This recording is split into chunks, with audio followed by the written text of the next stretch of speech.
ನಮಸ್ಕಾರ. ಜೈ Kannada news DNA ಸ್ವಾಗತ. ನಾನು ಪ್ರವೀಣ್ ಕುಂಬಾರ್. ಇವತ್ತಿನ ಜೈ ಕನ್ನಡ ನ್ಯೂಸ್ DNAಯಲ್ಲಿ 5 ಪ್ರಮುಖ ಸುದ್ದಿಗಳನ್ನು ವಿಶ್ಲೇಷಣೆ ಮಾಡ್ತಾ ಹೋಗೋಣ.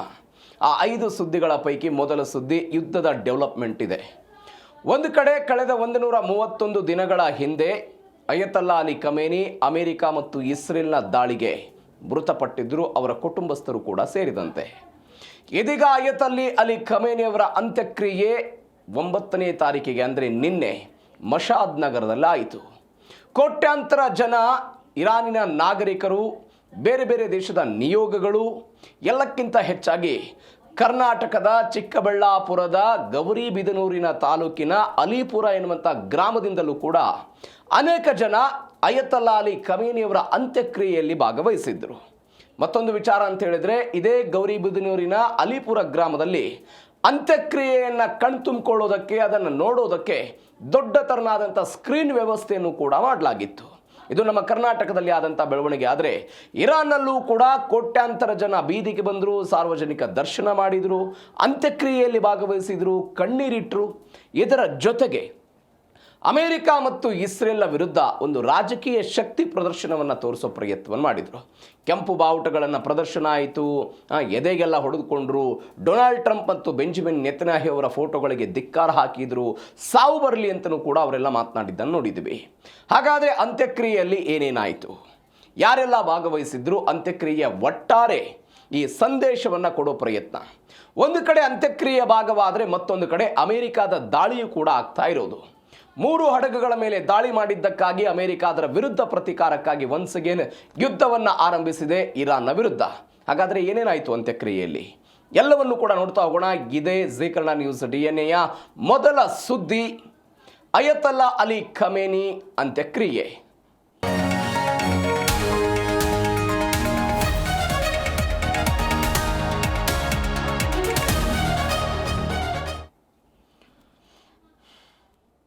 ಒಂದು ಕಡೆ ಅಯತಲ್ಲಾ ಅಲಿ ಖಮೇನಿ ಅಂತ್ಯಕ್ರಿಯೆ ಆಗ್ತಾ ಇದೆ, ಕೋಟ್ಯಾಂತರ ಜನ ಎಲ್ಲ ಭಾಗವಹಿಸಿದ್ರು, ಅಂತ್ಯಕ್ರಿಯೆ ಮುಗೀತು.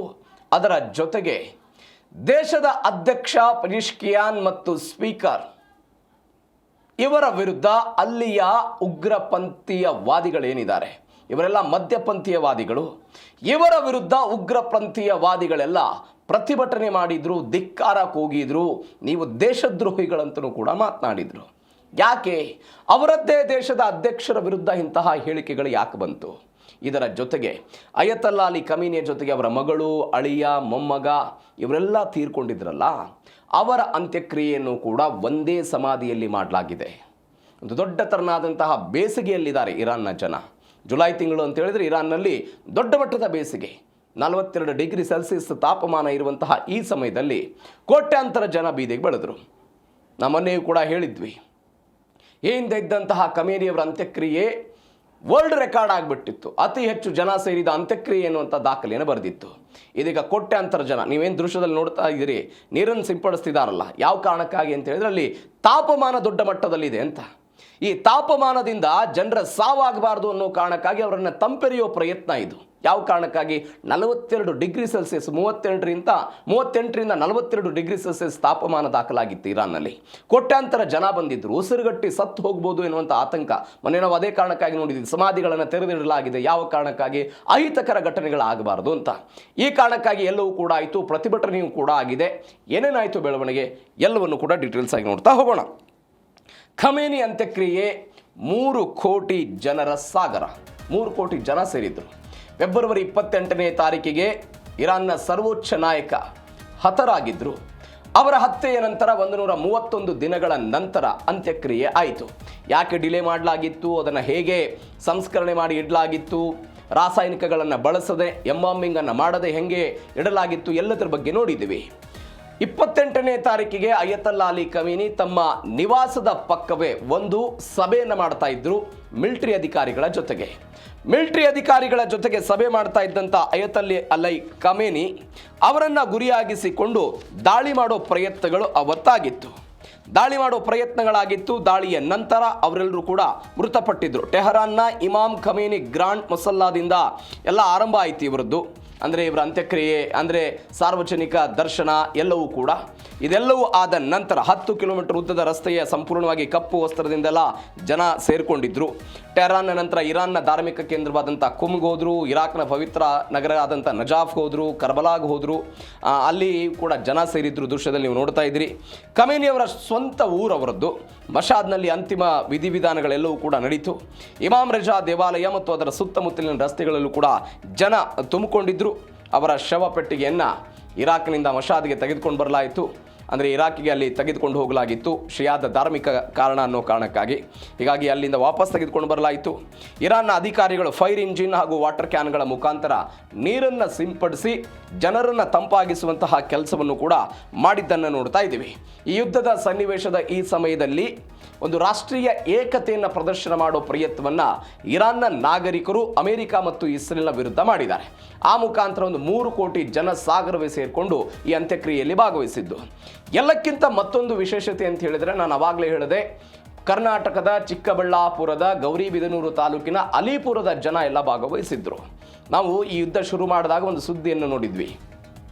ಅಲಿಪುರದಲ್ಲಿ ಸ್ವಯಂ ಘೋಷಿತವಾಗಿ 3 ದಿನಗಳ ಕಾಲ ಶೋಕಾಚರಣೆಯನ್ನು ಮಾಡಲಾಗ್ತಾ ಇತ್ತು. ಯಾವ ಕಾರಣಕ್ಕಾಗಿ? ಅಯತುಲ್ಲಾ ಅಲಿ ಖಮೇನಿ ಮೃತಪಟ್ಟಿದ್ದಾರೆ ಅಂತ. ಯಾಕೆ ಇಂಥದ್ದೊಂದು ಸಂಬಂಧ? ಒಂದು ಭಾವನಾತ್ಮಕ, ಒಂದು ಧಾರ್ಮಿಕ ಸಂಬಂಧ ಇದೆ ಅಲಿಪುರ ಮತ್ತು ಅಯತುಲ್ಲಾ ಅಲಿ ಖಮೇನಿಗೆ. 1979ರಲ್ಲಿ ಇಸ್ಲಾಮಿಕ್ ಕ್ರಾಂತಿ ಆಯಿತು. ಇಸ್ಲಾಮಿಕ್ ಕ್ರಾಂತಿ ಆದ ನಂತರ ಒಂದು ದಾಖಲೆ ಹೇಳುತ್ತೆ 1981 ಅಂತ, ಮತ್ತೊಂದು ದಾಖಲೆ ಹೇಳುತ್ತೆ 1986. ಈ 2 ವರ್ಷಗಳ ಅವಧಿಯಲ್ಲಿ ಅಯತುಲ್ಲಾ ಅಲಿ ಖಮೇನಿ ಅಲಿಪುರಕ್ಕೆ ಭೇಟಿ ಕೊಟ್ಟಿದ್ದರು. ಅಲಿಪುರಕ್ಕೆ ಭೇಟಿ ಕೊಟ್ಟು ಅಲ್ಲಿ ಒಂದು ಸಭೆಯನ್ನೆಲ್ಲ ಮಾಡಿದ್ರಂತೆ, ಪ್ರವಚನಗಳು ಕೂಡ ಆಗಿತ್ತು. ಅವತ್ತು ಅಯತುಲ್ಲಾ ಅಲಿ ಖಮೇನಿ ಅವರ ವಯಸ್ಸು ಎಷ್ಟಿತ್ತು ಅಂತ ಹೇಳಿದ್ರೆ ಕೇವಲ 41 ವಯಸ್ಸು ಅವರದು. 41 ವಯಸ್ಸಿನ ಅಯತುಲ್ಲಾ ಅಲಿ ಖಮೇನಿ ಅಲಿಪುರಕ್ಕೆ ಭೇಟಿ ಕೊಟ್ಟಿದ್ರು. ಅವರ ಹೆಸರಲ್ಲಿ ಒಂದು ಆಸ್ಪತ್ರೆ ಇದೆ. ಯಾವ ಆಸ್ಪತ್ರೆ? ಇಮಾಮ್ ಖಮೇನಿ ಕಮ್ಯುನಿಟಿ ಆಸ್ಪತ್ರೆ ಅಂತ ಕರೀತಾರೆ ಅದನ್ನು. ಇಮಾಮ್ ಖಮೇನಿ ಕಮ್ಯುನಿಟಿ ಆಸ್ಪತ್ರೆ ಅಂತ. ನೀವು ಅಲಿಪುರ ಗ್ರಾಮದಲ್ಲಿ ಒಟ್ಟಾರೆ ಜನಸಂಖ್ಯೆ ಒಂದು 25,000 ಅಂತ ಅಂದ್ಕೊಂಡ್ರೆ ಅಲ್ಲಿ 90% ಜನ ಯಾರಿದ್ದಾರೆ? ಶಿಯಾ ಮುಸಲ್ಮಾನರು ಇರುವಂತಹ ಜಾಗ ಅದು. ಶಿಯಾ ಮುಸಲ್ಮಾನರು ಇದ್ದಾರೆ. ಈ ಕಾರಣಕ್ಕಾಗಿ ಅವರು ಕೂಡ ಹೋಗಿದ್ರು. ಇರಾನ್ನ ಜನತೆಯು ಕೂಡ ಇದೀಗ ಭಾಗವಹಿಸಿದ್ರು. ಒಟ್ಟಾರೆ ಒಂದು 3 ಕೋಟಿ ಜನ ಇವರ ಅಂತ್ಯಕ್ರಿಯೆಯಲ್ಲಿ ಭಾಗವಹಿಸಿದ್ದನ್ನ ಇದೀಗ ಉಲ್ಲೇಖ ಮಾಡ್ತಾ ಇದ್ದಾರೆ. ಇದು ಬರ್ತಾ ಇರುವಂತಹ ಅಂಕಿಅಂಶ. ಕೆಲವು ತಜ್ಞರು ಹೇಳ್ತಾ ಇದ್ದಾರೆ, ಇಲ್ಲ ನೀವು ಸ್ಯಾಟಲೈಟ್ ಮುಖಾಂತರ ಅಥವಾ ಬೇರೆ ಬೇರೆ ಉಪಕರಣಗಳನ್ನು ಬಳಸಿಕೊಂಡು ನೋಡಿದಾಗ ಲಕ್ಷಗಟ್ಟಲೆ ಮಾತ್ರ ಜನ ಸೇರಿದ್ರು ಎನ್ನುವಂತಹ ವಾದವನ್ನು ಕೂಡ ಕೆಲವೊಂದಿಷ್ಟು ಜನ ಮಾತನಾಡ್ತಾ ಇದ್ದಾರೆ. ಅದೇನೇ ಇರಲಿ ಅಂಕಿ ಸಂಖ್ಯೆ, ಆದರೆ ಇದೀಗ ಅಯತುಲ್ಲಾ ಅಲಿ ಖಮೇನಿ ಅವರ ಅಂತ್ಯಕ್ರಿಯೆ ಮಾತ್ರ ಆಗಿದೆ. ಮತ್ತೊಂದು ಕಡೆ ಅಂತಿಮ ಯಾತ್ರೆಯ ಹಾದಿ ಹೆಂಗಿತ್ತು? ಇರಾಕ್ನಿಂದ ಇರಾನ್ನ ತನಕ ಮೊದಲು ಟೆಹರಾನ್ನಲ್ಲಿ ಸಾರ್ವಜನಿಕ ದರ್ಶನಕ್ಕೆ ಇಡಲಾಯಿತು. ಎರಡು ದಿನಗಳ ಕಾಲ. 4ನೇ ತಾರೀಕಿಗೆ ಇದೆಲ್ಲ ಶುರುವಾಯಿತು. 2 ದಿನಗಳ ಕಾಲ ಟೆಹರಾನ್ನಲ್ಲಿ ಸಾರ್ವಜನಿಕ ದರ್ಶನಕ್ಕೆ ಇಡಲಾಯಿತು. ಭಾರತ ಸೇರಿದಂತೆ ಜಗತ್ತಿನ ಒಂದು 90ರಿಂದ 100 ದೇಶಗಳು ಈ ನಿಯೋಗಗಳೆಲ್ಲ ಬಂದಿದ್ದರು, ಮುಖ್ಯಸ್ಥರುಗಳೆಲ್ಲ ಬಂದಿದ್ದರು. 131 ದಿನಗಳ ಬಳಿಕ ಇದೆಲ್ಲ ಹೊರಗೆ ಬಂತದ್ದು. ನಜಾಫ್, ಕರ್ಬಲಾದಲ್ಲಿ ಮೊದಲು ಮೆರವಣಿಗೆಯನ್ನು ಮಾಡಿದ್ದನ್ನು ನಾವೆಲ್ಲ ನೋಡಿದ್ವಿ. ಏನೇನಾಯಿತು ಬೆಳವಣಿಗೆ? ಟೈಮ್ ಲೈನ್ ಅನ್ನು ನೋಡೋದಾದರೆ, ಟೆಹರಾನ್ ಜುಲೈ 4ರಿಂದ 6ನೇ ತಾರೀಕು ರಾಜಕೀಯ ಕೇಂದ್ರ ಆಗಿತ್ತು. 2 ದಿನ. ಅಂತಿಮ ಯಾತ್ರೆಯ ರಾಜಧಾನಿ ಟೆಹರಾನ್ನ ಬೃಹತ್ ಪ್ರಾರ್ಥನಾ ಮಂದಿರವಾದಂಥ ಇಮಾಮ್ ಖಮೇನಿ ಗ್ರಾಂಡ್ ಮಸಲ್ಲಾದಿಂದ ಎಲ್ಲ ಆರಂಭ ಆಯಿತು. 2 ದಿನ ಸಾರ್ವಜನಿಕ ದರ್ಶನಕ್ಕೆ. 6ನೇ ತಾರೀಕಿಗೆ ಇಂಕಿಲಾಬ್ ಚೌಕದಿಂದ ಆಜಾದ್ ಚೌಕ ತನಕ ಒಂದು 10 ಕಿಲೋಮೀಟರ್ ಉದ್ದದ ರಸ್ತೆಯಲ್ಲಿ ಒಂದು ಸಾರ್ವಜನಿಕ ಮೆರವಣಿಗೆ ಆಯಿತು. 7ನೇ ತಾರೀಕಿಗೆ ಇರಾನ್ನ ಖುಮ್ ಎನ್ನುವಂಥ ಒಂದು ಪ್ರದೇಶ, ಅದು ಆಧ್ಯಾತ್ಮಿಕ ಶಿಯಾ ವಿದ್ವಾಂಸರ ನಗರ ಅಂತ ಹೇಳಲಾಗುತ್ತೆ. ಅಲ್ಲಿಗೆ ಶವ ಪೆಟ್ಟಿಗೆನ ತರಲಾಯಿತು. ಅಲ್ಲಿ ಫಾತಿಮಾ ಮಸೋಮೆ ಎನ್ನುವಂಥ ಒಂದು ಪವಿತ್ರ ದೇವಾಲಯ, ಜಮ್ಕರನ್ ಮಸೀದಿಯಲ್ಲೆಲ್ಲ ಪ್ರಾರ್ಥನೆಯನ್ನು ಸಲ್ಲಿಸಲಾಯಿತು. 8ನೇ ತಾರೀಕಿಗೆ ಇರಾನ್ನಿಂದ ಒಬ್ಬ ಮುಸಲ್ಮಾನ್ ಲೀಡರ್, ಅಂದರೆ ಜಾಗತಿಕವಾಗಿ ಇಸ್ಲಾಮಿನ ನಾಗರಿಕರನ್ನ ಅಂದರೆ ನಾಯಕತ್ವವನ್ನು ನೋಡಿದಾಗ ಮೊಟ್ಟ ಮೊದಲ ಬಾರಿಗೆ ಒಂದು ಧಾರ್ಮಿಕ ಕಾರಣಕ್ಕಾಗಿ ಈ ತರನಾಗಿ ಒಂದು ದೇಶವನ್ನು ಗಡಿಯನ್ನು ದಾಟಿ ಮತ್ತೊಂದು ದೇಶಕ್ಕೆ ಪಾರ್ಥಿವ ಶರೀರವನ್ನು ತೆಗೆದುಕೊಂಡು ಹೋಗಿದ್ದು 8ನೇ ತಾರೀಕಿಗೆ ಇರಾನ್ಗೆ ಹೋಯಿತು. ಇರಾನ್ನಲ್ಲಿ ಅಂದರೆ ಇರಾಕಿಗೆ ಹೋಯಿತು. ಅಲ್ಲಿ ಶಿಯಾ ಬಹುಸಂಖ್ಯಾತ ಜನಸಂಖ್ಯೆ ಮತ್ತು ಪವಿತ್ರ ಕ್ಷೇತ್ರಗಳಿಗೆಲ್ಲ ಅಲ್ಲಿ ಪ್ರಾರ್ಥನೆ ಮಾಡಿದರು. ನಜಾಫ್ ಅದಾದ ನಂತರ ಕರ್ಬಲಾ, ಅಂದರೆ ನಜಾಫ್ನಲ್ಲಿರುವಂತಹ ಅಲಿ ಅಲ್ ಜೈದಿ ಮತ್ತು ಹಿರಿಯ ಧಾರ್ಮಿಕ ಮುಖಂಡರೆಲ್ಲ ಬರಮಾಡಿಕೊಂಡ್ರು. ಇರಾಕ್ನ ಪ್ರಧಾನಿ ಅಲ್ಲಿ ಇಮಾಮ್ ಅಲಿ ದೇವಾಲಯ ಅನ್ನುವಂಥ ಒಂದು ದೇವಾಲಯ ಇದೆ, ಅಲ್ಲಿ ಪವಿತ್ರ ಪ್ರಾರ್ಥನೆ ಮಾಡಲಾಯಿತು. ಕರ್ಬಲಾದಲ್ಲಿ ಹುತಾತ್ಮ ಭೂಮಿಯಾದಂಥ ಇಮಾಮ್ ಹುಸೇನ್ ದೇವಾಲಯ, ಅಲ್ಲಿಯೂ ಕೂಡ ಸಾರ್ವಜನಿಕ ನಮನಕ್ಕೆ, ಧಾರ್ಮಿಕ ವಿಧಿವಿಧಾನ ಮಾಡೋದಕ್ಕೆ ಅವಕಾಶವನ್ನು ಮಾಡಿಕೊಡಲಾಯಿತು. ಕೊನೆಯದಾಗಿ ಮಷಾದ್ ಜುಲೈ 9ನೇ ತಾರೀಕಿಗೆ ಅವರ ಅಂತಿಮ ತಾಣ ಮತ್ತು ಅಲ್ಲಿ ದಫನವನ್ನು ಮಾಡಲಾಗಿತ್ತು. ಅವರ ಹುಟ್ಟೂರು ಹೌದು. ನಮ್ಮಲ್ಲಿ ಒಂದು ಮಾತಿದೆ, ನೀವೆಲ್ಲೇ ಬದುಕಿ ಏನೇ ಸಾಧನೆ ಮಾಡಿ ಬಂದರೂ ಕೂಡ ಅಂತ್ಯಕ್ರಿಯೆ ಎಲ್ಲಾಗುತ್ತೆ, ಸಹಜವಾಗಿ ಅವರವರ ಹುಟ್ಟೂರುಗಳಲ್ಲೇ ಆಗುತ್ತೆ. ನಮ್ಮದೇ ಅನೇಕ ಗಣ್ಯರು ಎಲ್ಲರೂ ಕೂಡ ಯಾರಾದರೂ ಬೆಂಗಳೂರಲ್ಲಿ ತೀರ್ಕೊಂಡ್ರೆ, ಏನೇ ಸಾಧನೆ ಮಾಡಿ ದೊಡ್ಡವರು ಏನಾದರೂ ಅಂತಿಮವಾಗಿ ಅವರ ಅಂತ್ಯಕ್ರಿಯೆ ಅಥವಾ ಅವರ ಕೊನೆಯ ದಿನಗಳು ಎಲ್ಲಾಗುತ್ತೆ, ಅದು ಹಳ್ಳಿಯಲ್ಲೇ ಆಗುತ್ತೆ. ಅದೇ ರೀತಿಯಾಗಿ ಅಯತಲ್ಲಾ ಅಲಿ ಖಮೇನಿ ಅವರ ಅಂತ್ಯಕ್ರಿಯೆಯು ಕೂಡ ಅವರು ಹುಟ್ಟಿ ಬೆಳೆದಿರುವಂತಹ ಮಷಾದ್ನಲ್ಲಿ ಆಯಿತು. ಇದೊಂದು ಟೈಮ್ ಲೈನ್, ಯಾವಾಗ ಏನೇನು ಆಯಿತು ಅಂತ. ಮತ್ತೊಂದು ಕಡೆ ಒಂದೇ ಸಮಾಧಿಯಲ್ಲಿ 6 ಜೀವಗಳು. ನಾನು ಹೇಳಿದೆ, ಅಮೆರಿಕ ಮತ್ತು ಇಸ್ರೇಲ್ 28ನೇ ತಾರೀಕಿಗೆ ದಾಳಿ ಮಾಡಿದಾಗ ಅಯತಲ್ಲಾ ಅಲಿ ಖಮೇನಿ ಸಭೆ ಮಾಡ್ತಾ ಇದ್ದಂತಹ ಸಮಯದಲ್ಲಿ ಅಲ್ಲಿ ಅಧಿಕಾರಿಗಳಿದ್ರು, ಏನೇನು ಮಾಡಬೇಕು ಏನು ಎತ್ತ ಅನ್ನುವಂಥದ್ದನ್ನು ಚರ್ಚೆ ಆಗ್ತಾ ಇತ್ತು. ಸಭೆ ಮಾಡುವ ಸ್ವಲ್ಪ ಜಾಗ ಪಕ್ಕದಲ್ಲೇ ಅವರ ಕುಟುಂಬದವರು ಕೂಡ ವಾಸವಿದ್ರು. ಆ ಕಾರಣಕ್ಕಾಗಿ ಅವರು ಕೂಡ ದಾಳಿಯಲ್ಲಿ ಹತರಾಗಿದ್ರು. ಅಯತಲ್ಲಾ ಅಲಿ ಖಮೇನಿ ಅವರ ಜೊತೆಗೆ ವೈಮಾನಿಕ ದಾಳಿಯಲ್ಲಿ ಮೃತಪಟ್ಟಂತಹ ಸದಸ್ಯರ ಅಂತ್ಯಕ್ರಿಯೆಯನ್ನು ಕೂಡ ಪ್ರತ್ಯೇಕವಾಗಿ ಮಾಡಲಿಲ್ಲ, ಎಲ್ಲರನ್ನೂ ಕೂಡ ಜೊತೆಯಲ್ಲೇ ಇಟ್ಕೊಂಡು ಒಂದೇ ಗೌರವದೊಂದಿಗೆಲ್ಲ ಸೇರಿಸಲಾಯಿತು.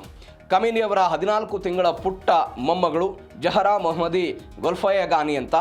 ಅದಾದ ನಂತರ ಅಲಿ ಖಮೇನಿ ಅವರ ಹಿರಿಯ ಮಗಳು ಬೋಶ್ರಾ ಅವರ ಪತಿ ಖಮೇನಿ ಅವರ ಅಳಿಯ, ಅವರನ್ನು ಕೂಡ ಇಲ್ಲಿ ಇದು ಮಾಡಲಾಯಿತು. ಅದಾದ ನಂತರ ಮೋಸ್ತಬಾ ಅವರ ನೂತನ ನಾಯಕ ಮೋಸ್ತಬಾ ಅವರ ಖಮೇನಿ ಅವರ ಸೊಸೆ ಜಹರಾ ಹದ್ದಾದ್ ಅಡೆಲ್ ಅಂತ, ಇವರನ್ನು ಕೂಡ ಒಂದೇ ಸಮಾಧಿಯಲ್ಲಿ ಅಂತ್ಯಕ್ರಿಯೆಯನ್ನು ಮಾಡಲಾಗಿದೆ. ನೀವು ನೋಡಿ, ಇಸ್ರೇಲ್ ಮತ್ತು ಅಮೆರಿಕ ದಾಳಿ ಮಾಡಿದ್ದು ಕೇವಲ 60 ಸೆಕೆಂಡ್ ಮಾತ್ರ. ಈ 60 ಸೆಕೆಂಡ್ನಲ್ಲಿ ಇವರೆಲ್ಲರ ಪ್ರಾಣವನ್ನು ಕೂಡ ಆ ಒಂದು ದಾಳಿ ತೆಗೆದಿತ್ತು. ಅಂಥ ಒಂದು ಎಕ್ಯುರೇಟ್ ದಾಳಿಯನ್ನು ಅವತ್ತು ಮಾಡುವಂತಹ ಪ್ರಯತ್ನವನ್ನು ಮಾಡಲಾಗಿತ್ತು. ಒಂದು ಇಮಾಮ್ ಖಮೇನಿ ಹುಸೇನಿಯ ಹಾಲ್ ಅಂತ ಇವರು ಇರುವಂತಹ ಪ್ರದೇಶ, ಅದು ಅಯತಲ್ಲಾ ಅಲಿ ಖಮೇನಿ ಅವರ ನಿವಾಸ ಇರುವುದು, ಅವರು ಸಭೆ ಮಾಡ್ತಾ ಇದ್ದಂತಹ ಪ್ರದೇಶ. ಆ ಪ್ರದೇಶವನ್ನು ಕೇಂದ್ರೀಕರಿಸಿಕೊಂಡು ಅಮೆರಿಕದ ಪಡೆಗಳು, ಇಸ್ರೇಲ್ನ ಮೊಸಾದ್ ಇವರೆಲ್ಲರೂ ಕೂಡ ಒಂದು ಸ್ಕೆಚನ್ನು ಹಾಕಿಕೊಂಡಿದ್ರು. ಇದಕ್ಕೆ ಬೇರೆ ಬೇರೆ ಮಧ್ಯಪ್ರಾಚ್ಯದ ಬೇರೆ ದೇಶಗಳೆಲ್ಲ ಸಹಾಯ ಮಾಡಿದ್ರು. ಎಲ್ಲವೂ ಕೂಡ ಅದೊಂದು ದ್ವಂದ್ವ ನಿಲುವು ಅಥವಾ ಅದೊಂದು ಚರ್ಚಾತ್ಮಕ ವಿಚಾರ. ಅದನ್ನು ಇರಾನ್ ಕೂಡ ಆರೋಪ ಮಾಡಿತ್ತು, ಇಲ್ಲ ಅವರು ಸಹಾಯ ಮಾಡಿದ್ರು ಇತ್ಯಾದಿ ಅಂತ. ಆದರೆ ಇಂಥದ್ದೊಂದು ದಾಳಿಯಾಗಿತ್ತು. ದಾಳಿಯ ಭಾಗವಾಗಿ 60 ಸೆಕೆಂಡ್ಗಳಲ್ಲಿ ಇದೀಗ ಅವರನ್ನು ಹತ್ಯೆ ಮಾಡಲಾಗಿತ್ತು. ಒಟ್ಟಾರೆ ಈ ಘಟನೆಯಲ್ಲಿ 12 ಜನ ಅಧಿಕಾರಿಗಳು, ಎಲ್ಲೋ ಖಮೇನಿಯವರ ಕುಟುಂಬ ಸೇರಿದಂತೆ 12 ಜನ ಮೃತಪಟ್ಟಿದ್ರು. ಇದೀಗ ಆ ಕುಟುಂಬದ 6 ಜನರ ಅಂತ್ಯಕ್ರಿಯೆ ಒಟ್ಟಿಗೆ ಒಂದೇ ಸಮಾಧಿಯಲ್ಲಿ ಆಗಿದ್ದನ್ನು ನಾವು ನೋಡ್ತಾ ಇದ್ದೀವಿ. ಇದು ಖಮೇನಿಯವರ ಕುಟುಂಬದ ಕತೆ. ಮತ್ತೊಂದು ಕಡೆ ಡೊನಾಲ್ಡ್ ಟ್ರಂಪ್ ಮಾತ್ರ ತಮ್ಮ ಆಕ್ರೋಶವನ್ನು ಮುಗಿಸ್ತಾ ಇಲ್ಲ. ಯಾರ ವಿರುದ್ಧ? ಇರಾನ್ನ ವಿರುದ್ಧ ತಮ್ಮ ಆಕ್ರೋಶವನ್ನು ಮುಂದುವರಿಸಿದ್ದಾರೆ. ಪ್ರತೀಕಾರದ ಕೂಗನ್ನು ಕೂಗಿದ್ದಾರೆ. ಟ್ರಂಪ್ಗೆ ಮರಣ ಶಾಸನ ಅಂತ. ಇದು ಡೊನಾಲ್ಡ್ ಟ್ರಂಪ್ ಅವರು ಕೊಟ್ಟಂಥ ಹೇಳಿಕೆಗೆ ಇರಾನ್ನವರು ಪ್ರತಿಕ್ರಿಯೆ ಕೊಟ್ಟಿರೋದು. ಅಂತಿಮ ಯಾತ್ರೆಯ ಉದ್ದಕ್ಕೂ ಕೂಡ ಡೊನಾಲ್ಡ್ ಟ್ರಂಪ್ ಅವರಿಗೆ ಸಾವು ಬರಲಿ, ಅವರನ್ನು ಹತ್ಯೆ ಮಾಡಬೇಕು, ಬೆಂಜಮಿನ್ ನೆತನ್ಯಾಹು ಹತ್ಯೆ ಮಾಡಬೇಕು ಅನ್ನುವಂಥ ದೊಡ್ಡ ಮಟ್ಟದ ಮಾತುಗಳು, ಘೋಷಣೆಗಳೆಲ್ಲ ಕೇಳಿಬಂತು. ಶಿಯಾ ಪಂಗಡದ ಕೆಂಪು ಪ್ರತೀಕಾರದ ಧ್ವಜ ಎಲ್ಲ ಕಡೆಯೂ ಕೂಡ ಕಂಡು ಬಂತು. ಮನೆಯೂ ಕೂಡ ಇದ್ರ ಬಗ್ಗೆ ಚರ್ಚೆ ಮಾಡಿದ್ವಿ. ಇರಾನ್ನ ಸಂಸದ ಮೊಹಮ್ಮದ್ ನಬಾವಿನ್ ಟ್ರಂಪ್ ಮತ್ತು ಬೆಂಜಮಿನ್ ನೆತನ್ಯಾಹು ಅವರನ್ನು ನರಕಕ್ಕೆ ಕಳಿಸುವ ಯಾವುದೇ ವ್ಯಕ್ತಿ ಮತ್ತು ಸಂಘಟನೆಗೆ ಬಹುಮಾನ ಕೊಡ್ತೀವಿ ಅಂತೆಲ್ಲ ನಾವು ಹೇಳಿದ್ದನ್ನು ನೋಡ್ಕೊಂಡಿದ್ದೀವಿ.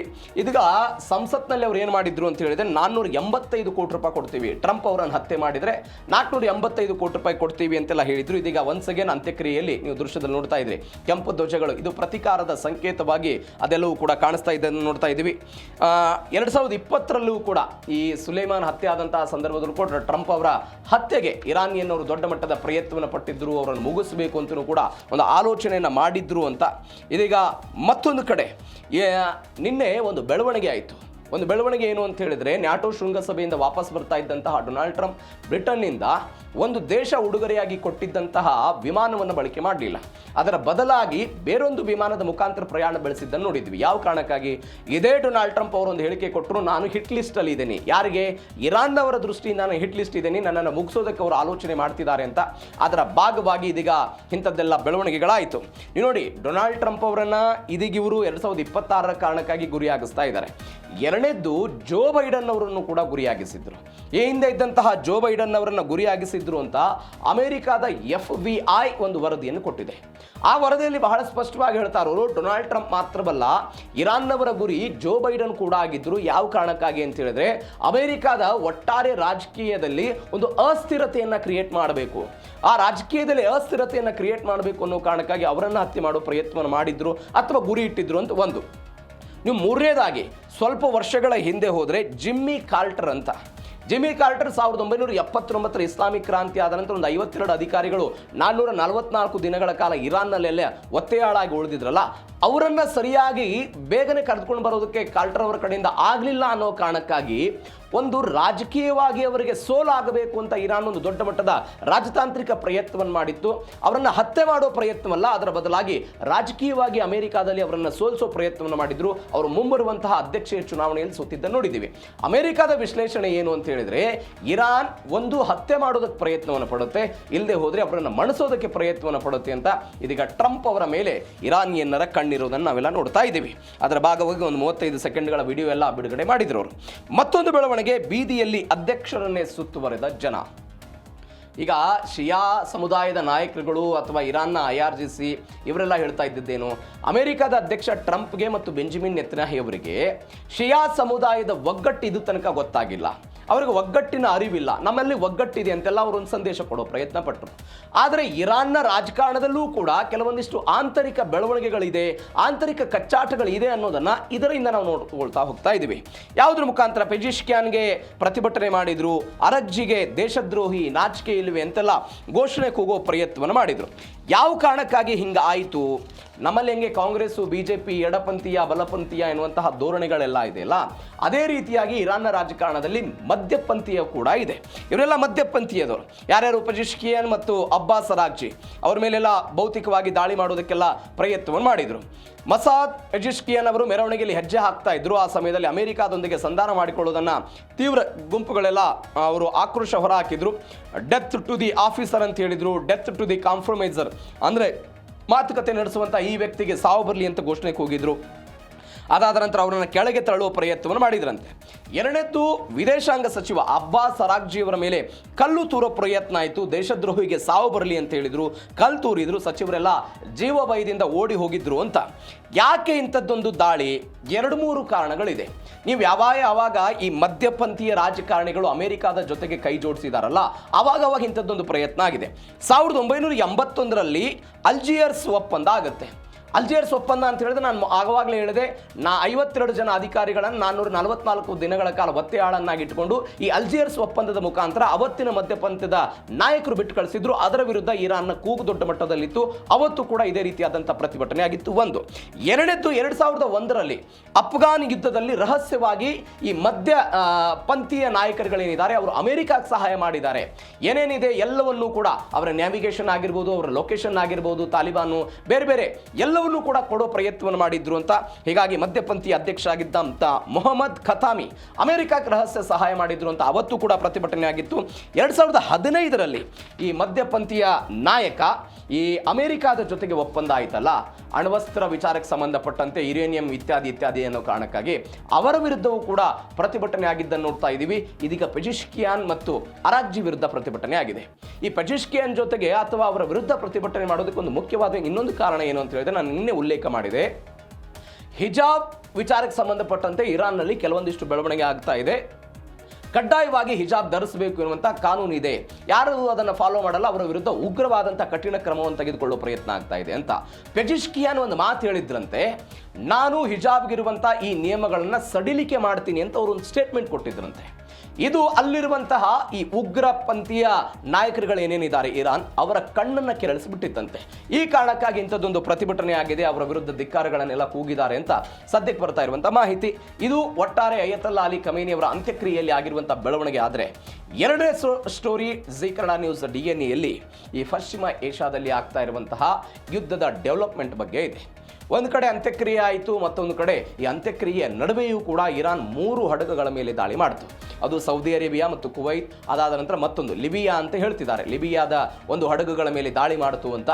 ಈ ಕಾರಣಕ್ಕಾಗಿ ಅಮೆರಿಕ ಹೇಳ್ತು, ಒಂದು ಕಡೆ ಮಾತುಕತೆ ಮಾಡ್ತೀರಿ, ಮತ್ತೊಂದು ಕಡೆ ದಾಳಿ ಮಾಡೋ ಪ್ರಯತ್ನವನ್ನು ಮಾಡ್ತಿದ್ರಿ, ಹೀಗಾಗಿ ಶಿಕ್ಷೆಯ ರೂಪದಲ್ಲಿ ಇಂಥದ್ದೊಂದು ನಾವು ಏಟ್ ಕೊಡ್ತೀವಿ ಅಂತ ಇದೀಗ ಅದೆಲ್ಲವೂ ಕೂಡ ಬೆಳವಣಿಗೆ ಆಗ್ತಾ ಇದೆ. ಆ ಮುಖಾಂತರ ಇಂಥದ್ದೊಂದು ಬೆಳವಣಿಗೆ ಆಗಿದೆ. ಏನೇನಾಯ್ತು ಹಾಗಾದರೆ ಮಧ್ಯಪ್ರಾಚ್ಯದಲ್ಲಿ, ಎಷ್ಟು ಸಾವಾಯಿತು, ಏನು ಎತ್ತ, ಡೀಟೇಲ್ಸ್ ನೋಡ್ತಾ ಹೋಗೋಣ ಯುದ್ಧದ ಅಪ್ಡೇಟ್ ಬಗ್ಗೆ. ಇರಾನ್ನ 90 ನೆಲೆಗಳ ಮೇಲೆ ಬಾಂಬ್ ದಾಳಿಯಾಗಿದೆ. 90 ನೆಲೆಗಳನ್ನು ಗುರಿಯಾಗಿಸಿಕೊಂಡು ದಾಳಿ ಮಾಡಿದರು. ಅಣು ವಿದ್ಯುತ್ ಸ್ಥಾವರ ಸೇರಿದಂತೆ ಒಂದು 90 ನೆಲೆಗಳನ್ನು US ನವರು ದಾಳಿ ಮಾಡಿದರು. ಮೊನ್ನೆ 80 ಆಗಿತ್ತು, ಇದೀಗ ಮತ್ತೆ 10 ಸ್ಥಾನಗಳನ್ನು ಗುರಿಯಾಗಿಸಿಕೊಂಡು ಅದನ್ನು ದಾಳಿ ಮಾಡುವ ಪ್ರಯತ್ನವನ್ನು ಮಾಡಿದ್ದಾರೆ. ಈ ದಾಳಿಯ ಭಾಗವಾಗಿ ಬೂಶೆಹರ್ ಆಗಿರ್ಬೋದು, ಚವಾಹರ್ ಆಗಿರ್ಬೋದು, ಕೊನಾರ್ಕ್ ಬಂದರು ಆಗಿರ್ಬೋದು, ಇಲ್ಲೆಲ್ಲ ಸರಣಿ ಸ್ಫೋಟ ಆಗಿದ್ದನ್ನು ನೋಡ್ತಾ ಇದ್ದೀವಿ. ಈ ದಾಳಿಯಲ್ಲಿ 14 ಮಂದಿ ಮೃತಪಟ್ಟಿದ್ದಾರೆ ಎನ್ನುವಂಥ ಸುದ್ದಿ, 78ಕ್ಕೂ ಅಧಿಕ ಜನರಿಗೆ ಗಂಭೀರವಾದಂತಹ ಗಾಯ ಆಗಿದೆ ಅಂತ. ಮತ್ತೊಂದು ಕಡೆ ರಷ್ಯಾದ ತಂತ್ರಜ್ಞರೆಲ್ಲ ನಿರ್ವಹಿಸ್ತಾ ಇದ್ದಂತಹ ಈ ಅಣು ಸ್ಥಾವರಕ್ಕೂ ಕೂಡ ದೊಡ್ಡ ಮಟ್ಟದ ಹಾನಿಯಾಗಿದೆ ಅಂತ. ಒಟ್ಟಾರೆ ಒಂದು 48 ಗಂಟೆ ಅಂದರೆ 2 ದಿನಗಳ ಸಮಯದಲ್ಲಿ 178 ನೆಲೆಗಳನ್ನು ಅಮೆರಿಕಾದವರು ಟಾರ್ಗೆಟ್ ಮಾಡಿ ಇಂಥದ್ದೊಂದು ದಾಳಿಯನ್ನು ಇರಾನ್ನ ವಿರುದ್ಧ ಮಾಡಿದ್ದನ್ನು ನೋಡ್ತಾ ಇದ್ದೀವಿ. 48 ಗಂಟೆಗಳಲ್ಲಿ ಯಾವ ಕಾರಣಕ್ಕಾಗಿ ಮಾತುಕತೆ ಆಗಿತ್ತು, ಮಾತುಕತೆಯಂತೆ ಇರಾನ್ ನಡೆದುಕೊಳ್ಬೇಕಾಗಿತ್ತು ಅನ್ನೋದು ಅಮೆರಿಕಾದ ವಾದ. ಸುಖಾಸುಮ್ಮನೆ ಯಾಕೆ ದಾಳಿ ಮಾಡಿದರು? ಅವ್ರು ಹೇಳ್ತಾ ಇರುವಂಥ ಮಾತು ನಮ್ಮ ಮಾತನ್ನು ಅವ್ರು ಕೇಳಿಲ್ಲ ಅನ್ನುವ ಕಾರಣಕ್ಕಾಗಿ ಇದರ ಭಾಗವಾಗಿ ದಾಳಿಯಾಗಿದ್ದನ್ನು ನಾವೆಲ್ಲ ನೋಡ್ತಾ ಇದ್ವಿ. ಆ ಮುಖಾಂತರ ಒಂದು 14 ಜನ ಮೃತಪಟ್ಟಿದ್ದಾರೆ. ಮತ್ತೊಂದು ಕಡೆ ಡೊನಾಲ್ಡ್ ಟ್ರಂಪ್ ಇದೇ ವಿಚಾರಕ್ಕೆ ಸಂಬಂಧಪಟ್ಟಂತೆ ಆಕ್ರೋಶವನ್ನು ಹೊರಹಾಕಿರೋದು. ಒಂದು ಕಡೆ ಸಮಾಧಾನ ಇಲ್ಲ ಡೊನಾಲ್ಡ್ ಟ್ರಂಪ್ಗೆ, ಸಿಕ್ಕಿದ್ದೇ ಚಾನ್ಸ್ ಇದು. ಅವ್ರು ಹೇಳಿದ್ರು ಇಲ್ಲ ಸಮಯ ಕೊಡ್ತೀನಿ, ಅಂತ್ಯಕ್ರಿಯೆ ಮುಗಿಸ್ಕೊಳ್ಳಿ, ಅದಾದ ನಂತರ ನಾವು ಮಾತುಕತೆ ನಡೆಸ್ತೀವಿ, ಮಾತುಕತೆ ನಂತರ ಏನಾಗುತ್ತೆ ನೋಡೋಣ, ಅವ್ರು ನಮ್ಮ ಮಾತನ್ನು ಕೇಳ್ತಾರೆ ಅನ್ನೋ ಭರವಸೆ ಇದೆ ಅಂತ ಟ್ರಂಪ್ ಹೇಳಿದರು. ಆದರೆ ಹಾಗಾಗಲಿಲ್ಲ. ಅದರ ತದ್ವಿರುದ್ಧವಾಗಿ ಒಂದು ಬೆಳವಣಿಗೆ ಆಯಿತು, ಹಡಗುಗಳ ಮೇಲೆ ದಾಳಿ ಆಯಿತು. ಇದೇ ಸಿಕ್ಕಿದ್ದೇ ಚಾನ್ಸ್ ಅಂತೇಳಿ ಟ್ರಂಪ್ ಅವರು ದಾಳಿ ಮಾಡಿದರು. ಇದೀಗ ಅವ್ರು ಹೇಳ್ತಾ ಇದ್ದಾರೆ ಒಪ್ಪಂದ ಮುಗೀತು, ಇರಾನ್ಗೆ ತಕ್ಕ ಶಾಸ್ತಿ ಮಾಡ್ತೀವಿ ಅಂತ. ಯಾರು ಹೇಳ್ತಾ ಇರೋದು? ಟ್ರಂಪ್ ಅವರು ಹೇಳ್ತಾ ಇರುವಂತಹ ಮಾತಿದು. ಒಪ್ಪಂದ ಮುಗಿದು ಬಿಡ್ತು ಅಂತ. ಇರಾನ್ ಜೊತೆಗಿನ ಮಧ್ಯಂತರ ಶಾಂತಿ ಒಪ್ಪಂದ ಇದೀಗ ಮುಕ್ತಾಯ ಅಂತ ಡೊನಾಲ್ಡ್ ಟ್ರಂಪ್ ಹೇಳ್ತಾ ಇದ್ದಾರೆ. ಪುನರಪಿ ಈ ಹೇಳಿಕೆ ಅವರ ಬಾಯಿಂದ ಹೊರಗಡೆ ಬರ್ತಾ ಇರೋದನ್ನು ನೋಡ್ತಾ ಇದ್ದೀವಿ. ಹಾರ್ಮುಜ್ ಜಲಸಂಧಿಯಲ್ಲಿ ಹಡಗುಗಳ ಮೇಲಿನ ದಾಳಿಗೆ US ಅಕ್ಷರಶಃ ಕೆಂಡಾಮಂಡಲವಾಯಿತು. ಕೆಂಡಾಮಂಡಲರಾದರು. ನ್ಯಾಟೋ ಶೃಂಗಸಭೆಯಿಂದ ವಾಪಸ್ ಆಗ್ತಾ ಇದ್ದಂತೆ ದಾಳಿಯ ವಿಡಿಯೋವನ್ನು ಡೊನಾಲ್ಡ್ ಟ್ರಂಪ್ ಅವರು ಹಂಚಿಕೊಂಡ್ರು. ಇದೇ ವಿಚಾರಕ್ಕೆ ಸಂಬಂಧಪಟ್ಟಂತೆ ಅಲ್ಲಿ ಉಪಾಧ್ಯಕ್ಷ JD ವ್ಯಾನ್ಸ್ ಎಲ್ಲ ಮಾತನಾಡಿದ್ದನ್ನು, ರೂಬಿಯೋ ಅವರೆಲ್ಲ ಹೇಳಿಕೆ ಕೊಟ್ಟಿದ್ದನ್ನು, ರಾಜತಾಂತ್ರಿಕರಿಗೆ ಎಲ್ಲರೂ ಕೂಡ ಎಚ್ಚರಿಕೆಯಿಂದ ಇರಬೇಕು ಅಂತ. ನೀವು ನೋಡಿ, ಈಗ ಒಂದು ಅಪ್ಡೇಟ್ ಆಗ್ತಾ ಇದೆ. ಏನು ಅಪ್ಡೇಟು? ಇಷ್ಟು ದಿನಗಳ ಕಾಲ ನಾವು ಒಂದು ಚರ್ಚೆ ಮಾಡಿದ್ವಿ. ಏನಂತ? ಇರಾನ್ 3 ಹಡಗುಗಳ ಮೇಲೆ ದಾಳಿ ಮಾಡಿತ್ತು. ಆ 3 ಹಡಗುಗಳಲ್ಲಿ ತೈಲವನ್ನು ತೆಗೆದುಕೊಂಡು ಹೋಗ್ತಾ ಇತ್ತು. ಅದರಲ್ಲಿ ಒಂದು ಹಡಗು ಭಾರತಕ್ಕೂ ಕೂಡ ಬರ್ತಾ ಇತ್ತು ಅನ್ನೋದು ನಾವೆಲ್ಲ ಚರ್ಚೆ ಮಾಡಿದ್ದು. ಆದರೆ ಇರಾನ್ನ ಪ್ರಕಾರ, ಕೆಲವೊಂದಿಷ್ಟು ಜನ ಹೇಳುವ ಪ್ರಕಾರ, ಆ ಹಡಗುಗಳಲ್ಲಿ ತೈಲವನ್ನು ಹೊರತುಪಡಿಸಿ ಬೇರೆಯದ್ದೇ ವಸ್ತುಗಳು ಸಾಗಾಟ ಆಗ್ತಾ ಇತ್ತು. ಅದು ಯಾವುದು ಇರಾನ್ಗೆ ಬೇಡವಾಗಿತ್ತು ಅಥವಾ ಇರಾನ್ನ ಮೇಲೆ ದಾಳಿಗೆ ಪ್ರಚೋದನೆಯನ್ನು ಕೊಡ್ತಾ ಇತ್ತು, ಅಂತಹ ವಸ್ತುಗಳನ್ನು ಅಮೆರಿಕಾದ ಪ್ರೇರಣೆ ಮತ್ತು ಅಮೆರಿಕಾದ ಸಹಾಯದ ಭಾಗವಾಗಿ ಅವುಗಳನ್ನು ಒಮಾನ್ನ ಸುರಕ್ಷಿತ ಮಾರ್ಗದಿಂದ ತೆಗೆದುಕೊಂಡು ಹೋಗಲಾಗ್ತಾ ಇತ್ತು. ಒಮಾನ್ನ ಸುರಕ್ಷಿತ ಮಾರ್ಗದಿಂದ ತೆಗೆದುಕೊಂಡು ಹೋಗ್ತಾ ಇದ್ದಿದ್ದೇ ಇರಾನ್ನ ಕೆಂಗಣ್ಣಿಗೆ ಗುರಿಯಾಗಿತ್ತು ಅಂತ ಈಗ ಬರ್ತಾ ಇರುವಂಥ ಒಂದು ಅಪ್ಡೇಟ್ ಅದು. ಆದರೆ ಅದು ಎಷ್ಟು ಮಟ್ಟಿಗೆ ಸರಿ, ಯಾವುದು ಎಲ್ಲವೂ ಲೆಕ್ಕಾಚಾರ ಬೇರೆ. ಆದರೆ ಬರ್ತಾ ಇರುವ ಮಾಹಿತಿ ಕಚ್ಚಾ ತೈಲವೇ ಇತ್ತು ಅಂತ, ಅಥವಾ LNGಯನ್ನು ತೆಗೆದುಕೊಂಡು ಬರಲಾಗ್ತಾ ಇತ್ತು ಅಂತ. ಆದರೆ ಇರಾನ್ ಹೇಳ್ತಾ ಇದ್ದಿದ್ದು ವ್ಯತಿರಿಕ್ತ ವಸ್ತುಗಳನ್ನೆಲ್ಲ ತೆಗೆದುಕೊಂಡು ಹೋಗಲಾಗ್ತಾ ಇತ್ತು ಅಂತ. ಇದರ ವಿರುದ್ಧ ನಾವು ದಾಳಿ ಮಾಡಿದ್ದೀವಿ ಅಂತ ಇದೀಗ ಡೊನಾಲ್ಡ್ ಟ್ರಂಪ್ ಅದೇ ವಿಚಾರಕ್ಕೆ ಸಂಬಂಧಪಟ್ಟಂತೆ ಅವರು ಗುಡುಗೋ ಪ್ರಯತ್ನವನ್ನು ಮಾಡಿದ್ದಾರೆ. ಒನ್ಸ್ ಅಗೇನ್ ಇರಾನ್ನ ವಿರುದ್ಧ ಕೆಂಡಾಮಂಡಲರಾದರು. ನ್ಯಾಟೋ ಶೃಂಗಸಭೆ, ಯಾವ ನ್ಯಾಟೋವು ಕೂಡ ಇವರಿಗೆ ಇರಾನ್ನ ವಿರುದ್ಧ ಇರುವಂತಹ ನ್ಯಾಟೋ ಅದು. ಆ ವಿಚಾರಕ್ಕೆ ಆಮೇಲೆ ಬರ್ತೀನಿ ನಾನು, ಏನು ನ್ಯಾಟೋ ಏನು ಎತ್ತ ಅಂತ. ಬಟ್ ಇಂಥದ್ದೊಂದು ಸ್ಟೇಟ್ಮೆಂಟ್ ಆಯಿತು. ಮತ್ತೊಂದು ಕಡೆ ಬಹರೇನ್, ಕುವೈತ್ ನೆಲೆಗಳ ಮೇಲೆ ಪ್ರತಿ ದಾಳಿ ಮಾಡಿದ್ದನ್ನು ನೋಡಿದ್ದೇವೆ. ನಾವು ನಿನ್ನೆಯೂ ಕೂಡ ಹೇಳಿದ್ವಿ, ಅಮೆರಿಕಾದ ವಿರುದ್ಧ ನೇರವಾಗಿ ಯುದ್ಧ ಮಾಡೋದಕ್ಕೆ ಸಾಧ್ಯವಿಲ್ಲದಂತಹ ಇರಾನ್, ಅದು ಬೇರೆ ಬೇರೆ ಕಾರಣ ಏನು ಎತ್ತ, ಯಾಕೆ ಮಧ್ಯಪ್ರಾಚ್ಯದ ದೇಶಗಳನ್ನೇ ಇರಾನ್ ಅವರು ಟಾರ್ಗೆಟ್ ಮಾಡ್ತಾರೆ ಅನ್ನೋದು ಜೀ ಕನ್ನಡ ನ್ಯೂಸ್ DNA 3ನೇ ಸುದ್ದಿಯಲ್ಲಿದೆ. ವಿಸ್ತೃತವಾಗಿ ನೋಡ್ತಾ ಹೋಗೋಣ ಯಾವ ಕಾರಣಕ್ಕೆ ಏನು ಎತ್ತ ಅಂತ. ಬಟ್ ಈಗ ಬಹರೇನ್, ಕುವೈತ್ ಮತ್ತು ಕತಾರ್ನಲ್ಲಿ US ನೆಲೆಗಳ ಮೇಲೆ ಅಟ್ಯಾಕ್ ಮಾಡಿದರು. ಬಹರೇನ್ನಲ್ಲಿರುವಂಥ ಅಮೆರಿಕ ನೌಕಾಪಡೆಯ 5ನೇ ಪ್ರಧಾನ ಕಚೇರಿಯ ಸಮೀಪ ಎಲ್ಲ ಸ್ಫೋಟ ಆಗಿದೆ. ಇರಾನ್ನ ಡ್ರೋನ್ ಅಟ್ಯಾಕ್ ತಡೆದು ಹೊಡೆದುರುಳಿಸುವಂತಹ ಕುವೈತ್ ವಾಯುಪಡೆ ಎಲ್ಲ ಮಾಡಿತು. ನಮ್ಮ ಜನರ ಸಾವಿಗೆ ನಾವೇ ಸೇಡ್ ತೀರಿಸ್ಕೊಳ್ತೀವಿ ಅಂತ ಇರಾನ್ನ ಸೇನೆ ಹೇಳ್ಕೊಂಡಿದೆ. ನಮ್ಮ 14 ಜನ ಮೃತಪಟ್ಟರಲ್ಲ, ಅದಕ್ಕೆ ನಾವು ಇದಕ್ಕೆ ಒಂದು ಸೇಡ್ ತೀರಿಸ್ಕೊಳ್ತೇವೆ. ಯಾವುದ್ರ ಮುಖಾಂತರ? ಇಂಥದ್ದೊಂದು ದಾಳಿ ಮಾಡೋದ್ರ ಮುಖಾಂತರ. ಅದಕ್ಕೆ ಒಂದು ಭೌಗೋಳಿಕ ಕಾರಣ ಇದೆ, ಮಧ್ಯಪ್ರಾಚ್ಯಗಳನ್ನು ಅಟ್ಯಾಕ್ ಮಾಡೋದಕ್ಕೆ ಅಥವಾ ಅವುಗಳನ್ನು ಕೇಂದ್ರೀಕರಿಸಿಕೊಳ್ಳೋದಕ್ಕೆ. ಎರಡನೇದು, ಅಮೆರಿಕಾದಂಥ ಒಂದು ಬಲಿಷ್ಠ ಸೇನೆಯ ಜೊತೆಗೆ ಅಥವಾ ಬಲಿಷ್ಠ ತಂತ್ರಜ್ಞಾನದ ಜೊತೆಗೆ ಇರಾನ್ನ ಆತ್ಮಹತ್ಯಾ ಡ್ರೋನ್ಗಳು, ಇರಾನ್ನ ಕ್ಷಿಪಣಿಗಳು ಎಲ್ಲವೂ ಕೂಡ ವರ್ಕೌಟ್ ಆಗುತ್ತಾ ಅನ್ನುವಂಥದ್ದು ಕೂಡ ಒಂದು ಯಕ್ಷ ಪ್ರಶ್ನೆ. ಈಗ ನಮಗನ್ನಿಸ್ಬೋದು, ಇಲ್ಲ ಯಾಕಿಂತಹ ಮಾತು, ಅಮೆರಿಕ ದಾಳಿ ಮಾಡಿದಾಗಲೂ ಕೂಡ ಇರಾನ್ ಒಂದು ಪ್ರತಿರೋಧವನ್ನು ತೋರಿಸ್ತಾ ಬಂತಲ್ಲ, ಮಣಿದು ಬಿಡ್ಬೋದಿತ್ತು. ಯಾವ ಕಾರಣಕ್ಕಾಗಿ ಮಣಿಯಿಲ್ಲ? ಇರಾನ್ ಮಣಿಯದೇ ಇದ್ದಿದ್ದು ಯಾವುದ್ರ ಮುಖಾಂತರ ಅಂತ ಹೇಳಿದ್ರೆ ಅದು ಮಧ್ಯಪ್ರಾಚ್ಯದ ದೇಶಗಳ ಮೇಲೆ ಅಟ್ಯಾಕ್ ಮಾಡೋದ್ರ ಮುಖಾಂತರ. ನೇರವಾಗಿ ಅಮೆರಿಕಾದ ವಿರುದ್ಧ ಅಥವಾ ನೇರವಾಗಿ ಅಮೆರಿಕಾದ F-15 ಯುದ್ಧ ವಿಮಾನ ಇರಾನ್ ಬಳಿ ಬಂದಾಗ ಅದರ ಹೊಡೆದುರುಳಿಸಿದ್ದು ಎಲ್ಲವೂ ಕೂಡ ಹೌದು. ಯಾವ ಅಮೆರಿಕ ತನ್ನ ಸೇನೆಯನ್ನು ತೆಗೆದುಕೊಂಡು ಬಂದು ಇರಾನ್ನ ಮೇಲೆ ದಾಳಿ ಮಾಡುವ ಪ್ರಯತ್ನವನ್ನು ಮಾಡ್ತಿದೆಯಲ್ಲ, ಹಾಗೆ ಇರಾನ್ ಅಮೆರಿಕದ ವಿರುದ್ಧ ಮಾಡ್ತಾ ಇಲ್ಲ. ಅಮೆರಿಕದ ಅಥವಾ ಇರಾನ್ನ ಒಟ್ಟಾರೆ ಗುರಿ ಏನು ಅಂತ ಹೇಳಿದ್ರೆ ಮಧ್ಯಪ್ರಾಚ್ಯದ ಬಹರೇನ್, ಕತಾರ್, ಕುವೈತ್ ಎಲ್ಲ ದೇಶಗಳನ್ನು ಗುರಿಯಾಗಿಸಿಕೊಂಡು ದಾಳಿ ಮಾಡ್ತಾ ಇದೆ. ಇದೀಗ ಅಂಥದ್ದೊಂದು ದಾಳಿ ಆಯಿತು. ಮತ್ತೊಂದು, ಇದೀಗ ಅವರು IRGC ಅವರು ಹೇಳ್ತಿದ್ದಾರೆ ನಾವು ಸೇಡೆಲ್ಲ ತೀರಿಸ್ಕೊಳ್ತೀವಿ ಅಂತ. ಹಾರ್ಮುಜ್ ಸ್ತಬ್ಧ, ತೈಲ ಮಾರುಕಟ್ಟೆ ತಲ್ಲಣ. ಅದು ಬ್ರೆಂಟ್ ಕಚ್ಚಾ ತೈಲ ಆಗಿರ್ಬೋದು, ಬೇರೆ ಬೇರೆ ಕಚ್ಚಾ ತೈಲ ಅಂತಾರಾಷ್ಟ್ರೀಯ ಮಾರುಕಟ್ಟೆಯಲ್ಲಿ ಅಮೆರಿಕದ ಕಚ್ಚಾ ತೈಲ ಎಲ್ಲವೂ ಕೂಡ ದರ ಏರಿಕೆ ಆಗ್ತಾ ಇರೋದನ್ನು ನೋಡ್ತಾ ಇದ್ದೀವಿ. ವಿಶ್ವದ ಅತ್ಯಂತ ತೈಲ ಮಾರ್ಗ, ದೊಡ್ಡ ಮಟ್ಟದ ತೈಲ ಮಾರ್ಗ ಹಾರ್ಮುಜ್ ಜಲಸಂಧಿ ಬಂದ್ ಆಗ್ತಾ ಇದೆ. ಒನ್ಸ್ ಅಗೇನ್, ಇಲ್ಲ ನಾವು ಹೇಳಿದ್ದೇ ಕಾನೂನು ಅಂತ ಇರಾನ್ ಅವರು ಹೇಳ್ತಾ ಇರೋದು. ನೀವು ಅಮೆರಿಕ ಮಾಡಿದ ಕಾನೂನು, ಒಮಾನ್ನವ್ರು ಮಾಡಿದ ಕಾನೂನು, ಅಥವಾ ಅವರು ಮಾಡಿದಂಥ ನೀತಿ ನಿಯಮಗಳು ಅದು ಅಂತಲ್ಲ, ನಾವು ಹೇಳಿದ್ದು ಕಾನೂನು ಅಂತ. ಇದೀಗ ಪ್ರತಿದಿನ 130 ಹಡಗು ಸಂಚಾರ ಮಾಡ್ತಾ ಇತ್ತು ಯುದ್ಧಕ್ಕಿಂತ ಪೂರ್ವದಲ್ಲಿ. ಇದೀಗ 5 ಹಡಗಿಗೆಲ್ಲ ಇದು ಇಳಿಕೆ ಆಗಿದ್ದನ್ನು ನೋಡ್ತಾ ಇದ್ದೀವಿ. ಹಡಗು ಸಂಚಾರ ಗಣನೀಯವಾಗಿ ಕುಸಿತಾ ಇತ್ತು. ಇಂಧನ ಪೂರೈಕೆಯಲ್ಲಿ ವ್ಯತ್ಯಯ ಆಗುತ್ತೆ. ಬ್ರೆಂಟ್ ಕಚ್ಚಾ ತೈಲದಲ್ಲಿ $4 ಏರಿಕೆ ಆಗಿದೆ. ಬಿಕ್ಕಟ್ಟು ಮುಂದುವರೆದರೆ ಒಂದು $15 ಹೆಚ್ಚಾಗುವಂತಹ ಭೀತಿ ದೊಡ್ಡ ಮಟ್ಟದಲ್ಲಿದೆ. ಇದು ಹಾರ್ಮುಜ್ ಜಲಸಂಧಿಯಿಂದ ಆಗ್ತಾ ಇರುವಂಥ ಎಫೆಕ್ಟು. ಅಂದರೆ ಯುದ್ಧದ ವಾತಾವರಣ ಇದ್ದಾಗ ಹಡಗುಗಳ, ಈಗ ನಮ್ಮದೇ ದೇಶಕ್ಕೆ ಬರಬೇಕಾದಂಥ ಒಂದು ಹಡಗು, ಇವರೇನೋ ಅವರಿಗೆ ರೇಡಿಯೋ ಮುಖಾಂತರ ಏನೋ ಸಂದೇಶವನ್ನು ಕಳಿಸಿದ್ರು, ಅಟ್ಯಾಕ್ ಆಗುತ್ತೆ ಇತ್ಯಾದಿ ಇತ್ಯಾದಿ ಹೇಳಿದಾಗ ಯಾಕೆ ನಾವು ಸಮಸ್ಯೆಗೆ ಸಿಕ್ಕಾಳ್ಕೊಳ್ಬೇಕು ಅಂತ ಇನ್ನೇನು 15 ಕಿಲೋಮೀಟರ್ ದಾಟಿಬಿಟ್ಟಿದ್ರೆ ನಾವು ಹಾರ್ಮುಜ್ ಜಲಸಂಧಿಯಿಂದ ಆ ಹಡಗು ಬರ್ತಾ ಇತ್ತು. ಆದರೆ ರಿಸ್ಕನ್ನು ತೆಗೆದುಕೊಳ್ಳದೆ ಆ ಹಡಗು ವಾಪಸ್ ಹೋಗಿದ್ದನ್ನು ನಾವು ನಿನ್ನೆ ನೋಡಿದ್ವಿ. ಒಂದು ಹಡಗು ವಾಪಸ್ ಹೋಗಿದೆ ಅಂತ. ಇದೇ ರೀತಿಯಾಗಿ ಪ್ರತಿಯೊಂದು ಹಡಗಿಗೂ ಕೂಡ ಭಯದ ವಾತಾವರಣ ಹಾರ್ಮುಜ್ ಜಲಸಂಧಿಲಿ ಉಂಟಾದರೆ, ದಾಳಿಯ ಭೀತಿ ಉಂಟಾದರೆ ವಿಮೆಯ ವೆಚ್ಚ ಜಾಸ್ತಿ ಆಗುತ್ತೆ. ವಿಮೆಯ ವೆಚ್ಚ ಜಾಸ್ತಿ ಆದಾಗ ಅಂತಾರಾಷ್ಟ್ರೀಯ ಮಾರುಕಟ್ಟೆಯಲ್ಲಿ ಅದು ತೈಲ ಏನು ಬರುತ್ತೆ, ತೈಲದ ದರವೂ ಕೂಡ ಏರಿಕೆ ಆಗುತ್ತೆ. ಸಹಜವಾಗಿ ಮಾರುಕಟ್ಟೆಯಲ್ಲಿ ತೈಲ ದರ ಏರಿಕೆ ಆಗೋದನ್ನು ನೋಡ್ತಾ ಇದ್ದೀವಿ. ಹೀಗಾಗಿ ಹಡಗುಗಳ ಸಂಚಾರವೂ ಕೂಡ ಕಡಿಮೆ ಆಗ್ತಾ ಇದೆ. ಆ ಮುಖಾಂತರ ತೈಲಕ್ಕೆ ಒಂದು ದೊಡ್ಡ ಮಟ್ಟದ ಹೊಡೆತ ಬೀಳ್ತಾ ಇದೆ ಅನ್ನುವಂಥದ್ದು ಸದ್ಯಕ್ಕೆ ಬರ್ತಾ ಇರುವಂಥ ಅಪ್ಡೇಟು. ಮತ್ತೊಂದು ಕಡೆ ಇರಾನ್ ಮತ್ತೊಮ್ಮೆ ಪ್ರತೀಕಾರದ ಮಾತುಗಳನ್ನು ಮಾತನಾಡ್ತಾ ಇದೆ.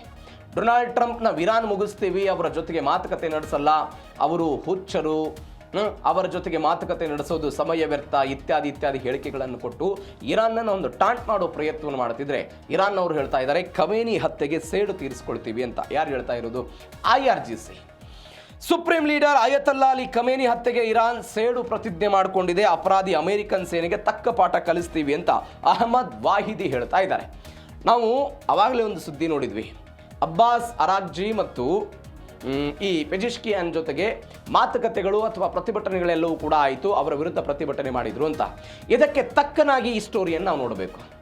ಒಂದು ಗುಂಪು ಇರಾನ್ನಲ್ಲಿ ಏನು ಮಾಡ್ತಾ ಇದೆ, ನಾವು ಅಮೆರಿಕದ ಜೊತೆಗೆ ಮಾತುಕತೆ ನಡೆಸಬೇಕು, ಒಂದು ರಾಜತಾಂತ್ರಿಕ ಮಾರ್ಗದ ಮುಖಾಂತರ ಈ ಸಮಸ್ಯೆಯನ್ನು ಬಗೆಹರಿಸಬೇಕು ಅಂತ ಒಂದು ಟೀಮ್ ವಾದ ಮಾಡ್ತಾ ಇದೆ. ರಾಜತಾಂತ್ರಿಕತೆ ಮುಖಾಂತರ, ಮಾತುಕತೆ ಮುಖಾಂತರ ಬಗೆಹರಿಸಬೇಕು ಅಂತ. ಅದೇ ಕಾರಣಕ್ಕಾಗಿ ಅರಾಗ್ಜಿ ಬೇರೆ ಬೇರೆ ದೇಶಗಳಿಗೆ ಭೇಟಿ ಕೊಟ್ಟಿದ್ದು, ಪಾಕಿಸ್ತಾನಕ್ಕೆ ನಿಯೋಗಗಳನ್ನು ತೆಗೆದುಕೊಂಡು ಹೋಗಿದ್ದು, ಸ್ವತಃ ಪೆಜಿಶ್ಕಿಯಾನ್ ಹೋಗಿದ್ದನ್ನು ನಾವೆಲ್ಲ ನೋಡಿದ್ವಿ ಪಾಕಿಸ್ತಾನಕ್ಕೆ. ಆದರೆ ಇಲ್ಲಿರುವಂತಹ IRGCಯ ಉದ್ದೇಶ ಏನು ಅಂತ ಹೇಳಿದ್ರೆ, ನೋ, ಅಮೆರಿಕದ ಜೊತೆಗೆ ಯಾವ ಕಾರಣಕ್ಕೂ ಕೂಡ ಮಾತುಕತೆ ನಡೆಸಬಾರದು. 15ರಲ್ಲಿ ಮಾತುಕತೆ ನಡೆಸಿದ್ವಿ, ಈ ಹಿಂದೆ ಮಾತುಕತೆಗಳಾಗಿತ್ತು, 18ರಲ್ಲಿ ಉಲ್ಲಂಘನೆಯಾಯಿತು. ಈಗ ಯಾಕೆ ನಾವು ಅಮೆರಿಕದ ಜೊತೆಗೆ ಮಾತುಕತೆ ನಡೆಸಬೇಕು?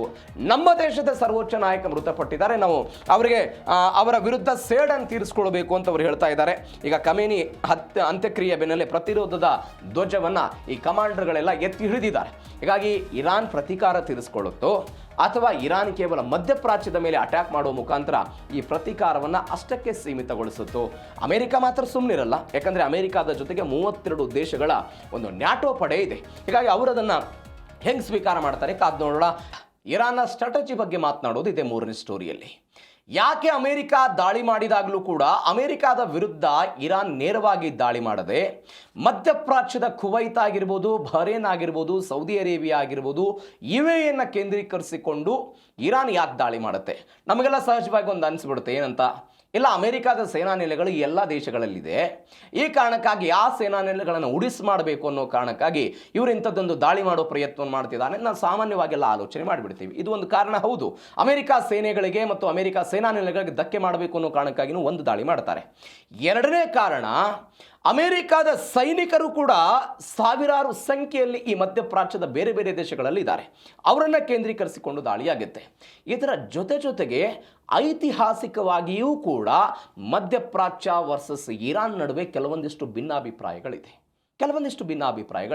ನಾವು ಅನೇಕ ಬಾರಿ ಹೇಳಿದ್ದೀವಿ, ಶಿಯಾ ಪ್ರಾಬಲ್ಯ ಇರುವಂತಹ ಇರಾನ್, ಸುನ್ನಿ ಪ್ರಾಬಲ್ಯವಿರುವಂತಹ ಸೌದಿ, ಬಹರೇನ್, ಕುವೈತ್ ಎಲ್ಲ ದೇಶಗಳು ಅವರಿಗೆ ತದ್ವಿರುದ್ಧವಾಗಿ ನಡೆದುಕೊಳ್ಳುವುದನ್ನು ನೋಡ್ತಾ ಇದ್ವಿ. ಆದರೆ ನೀವು ಮೂಲತಃ ಇರಾನ್ ಬರುವುದಕ್ಕಿಂತ ಮೊದಲು ಫರ್ಷಿಯನ್ ಆಗಿದ್ದಂತಹ ಇರಾನ್ ಎಲ್ಲರೂ ಕೂಡ ಫರ್ಷಿಯನ್ ರಾಜರ ಆಳ್ವಿಕೆಯಲ್ಲೇ ಇದ್ದಂತಹ ರಾಜಮನೆತನಗಳಿವು. ಆದರೆ ಹೆಂಗೆ ಬೇರ್ಪಟ್ರಿ ಇವರು? ಯಾಕಿಂಥದ್ದೊಂದು ಕೇಂದ್ರೀಕರಿಸುವ ಪ್ರಯತ್ನಗಳಾಗುತ್ತೆ? ಬ್ರಿಟಿಷರು 1971ರಲ್ಲಿ ಈ ಮಧ್ಯಪ್ರಾಚ್ಯದ ಬೇರೆ ಬೇರೆ ದೇಶಗಳಿಗೆ ಸ್ವತಂತ್ರ ಕೊಟ್ಟು ಹೊರ ಹೋದ ನಂತರ ಅಮೆರಿಕ ಅಲ್ಲಿ ಹೆಂಗೆ ಪಾರುಪತ್ಯವನ್ನು ಮೇರಿತು? ತೈಲದಿಂದ ಈ ದೇಶಗಳು ಹೆಂಗೆ ಸಮೃದ್ಧಿ ಆಗೋದಕ್ಕೆ ಸಾಧ್ಯ ಆಯಿತು? ತೈಲದ ಆರ್ಥಿಕತೆಯ ಮೇಲೆ ಇರಾನ್ ಹೆಂಗೆ ಕಣ್ಣಿಟ್ಟಿದೆ? ಎಲ್ಲವನ್ನು ಕೂಡ ಈ ಸ್ಟೋರಿಯಲ್ಲಿ ನೋಡ್ತಾ ಹೋಗೋಣ. ಮೊದಲು ಅಮೆರಿಕ ಬಿಟ್ಟು ಕುವೈತ್, ಬಹರೇನ್ ಮೇಲೆ ದಾಳಿ ಯಾಕೆ ದಾಳಿ ಮಾಡ್ತಾರೆ? ಇರಾನ್ ಕ್ಷಿಪಣಿಗಳಿಗೆ ಅಮೆರಿಕ ತಲುಪುವಂತಹ ಶಕ್ತಿ ಇಲ್ವಾ ಏನು ಎತ್ತ ಅನ್ನೋದು ಒಂದು ಚರ್ಚೆ ಆಗ್ತಾ ಇದೆ. ನೀವು ಇರಾನ್ನ ಒಟ್ಟಾರೆ ಈ ಕ್ಷಿಪಣಿಗಳ ಸಾಮರ್ಥ್ಯ ಅತ್ಯಂತ ಕಡಿಮೆ ಇರೋದನ್ನು ನೋಡ್ತಾ ಇದ್ವಿ. ಕಡಿಮೆ ಕಿಲೋಮೀಟರ್ ಎಲ್ಲ ಹೋಗುತ್ತದು. ಆ ಕಾರಣಕ್ಕಾಗಿ ಅವ್ರು ಏನು ಮಾಡ್ತಾರೆ, ಅಮೆರಿಕಾವನ್ನು ತಲುಪುವ ಪ್ರಯತ್ನವನ್ನು ಮಾಡಲ್ಲ. ಹೀಗಾಗಿ ಬಹರೇನ್ನ 5th ಫ್ಲೀಟನ್ನು ಗುರಿಯಾಗಿಸಿಕೊಂಡ್ರು. ಕುವೈತ್ನಲ್ಲಿರುವಂತಹ ಕ್ಯಾಂಪ್ ಅರಿಫ್ಮಾನ್ ಮತ್ತು ಅಲಿ ಅಲ್ ಸಲೇಮ್ ಎನ್ನುವಂಥ ವಾಯುನೆಲೆಗಳನ್ನು ಗುರಿಯಾಗಿಸಿಕೊಂಡ್ರು. ಮತ್ತೊಂದು ಕಡೆ ಒಂದು 50,000 ಅಮೆರಿಕಾದ ಸೈನಿಕರು ಎಲ್ಲ ಮಧ್ಯಪ್ರಾಚ್ಯದಲ್ಲಿದ್ದಾರೆ. ಕುವೈತ್ನಲ್ಲಿ 13,500 ಸೇನಾ ಸಿಬ್ಬಂದಿ ಇರೋದು. ಈ ಕಾರಣಕ್ಕಾಗಿ ಅವರು ಗುರುತಿಸಿಕೊಂಡ್ರು. ಅದಾದ ನಂತರ ಬಹರೇನ್ನಲ್ಲಿ 5th ಫ್ಲೀಟ್ ಇದೆ. ಈ ಕಚೇರಿಯನ್ನು ಗುರಿಯಾಗಿಸಿಕೊಂಡು ದಾಳಿ ಮಾಡೋ ಪ್ರಯತ್ನ ಆಯಿತು. ಹಾಗಾದರೆ ಹೆಂಗೆ ಇದು, ಏನಿದು? ನೀವು ಸ್ವಲ್ಪ ಇತಿಹಾಸಕ್ಕೆ ಹೋಗಬೇಕು. ಇತಿಹಾಸಕ್ಕೆ ಹೋದರೆ ಈ ಕುವೈತ್, ಬಹರೇನ್ ಮತ್ತು ಇರಾನ್ನಲ್ಲಿ ಒಂದು ಸಾಮ್ರಾಜ್ಯ ಇತ್ತು. ಯಾವ ಸಾಮ್ರಾಜ್ಯ? ಸಸಾನಿಡ್ ಸಾಮ್ರಾಜ್ಯ ಅಂತ ಕರೀತಾರೆ ಅದನ್ನು.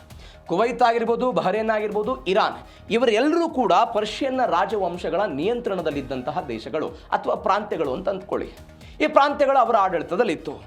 ಆದರೆ ಇರಾನ್ ಏನು ಮಾಡ್ತಾ ಇತ್ತು, ಬಹರೇನ್ ದ್ವೀಪ ಯಾವಾಗಲೂ ಕೂಡ ಅದು ನನ್ನದ್ದೇ, ಅದು ನನ್ನ ವ್ಯಾಪ್ತಿಗೆ ಸೇರುತ್ತೆ ಅಂತ ಇರಾನ್ ಈ ಹಿಂದೆ ಇದ್ದಂಥ ಪರ್ಷಿಯನ್ ಕೂಡ ತನ್ನ ಹಕ್ಕನ್ನು ಮಂಡನೆ ಮಾಡೋ ಪ್ರಯತ್ನವನ್ನು ಅನೇಕ ವರ್ಷಗಳಿಂದ ಮಾಡ್ತಾ ಇತ್ತು. ಅದು ಎಲ್ಲಿಯ ತನಕ ಇತ್ತು ಅಂತ ಹೇಳಿದ್ರೆ 18ನೇ ಶತಮಾನದ ತನಕವೂ ಕೂಡ ಇಂಥದ್ದೊಂದು ಹಕ್ಕನ್ನು ಪರ್ಷಿಯನ್ ಮಾಡ್ತಾ ಬಂದಿತ್ತು, ಬಹರೇನ್ ನನಗೆ ಸೇರುತ್ತೆ ಅಂತ. ಆದರೆ ಒಂದು ಬೆಳವಣಿಗೆ ಆಯಿತು. 18ನೇ ಶತಮಾನದಲ್ಲಿ 1756 ಸೌದಿ ಅರೇಬಿಯಾ ಪ್ರದೇಶದಿಂದ ಒಬ್ಬ ಬುಡಕಟ್ಟು ಸಮುದಾಯದವರು ಬರ್ತಾರೆ. ಯಾರು?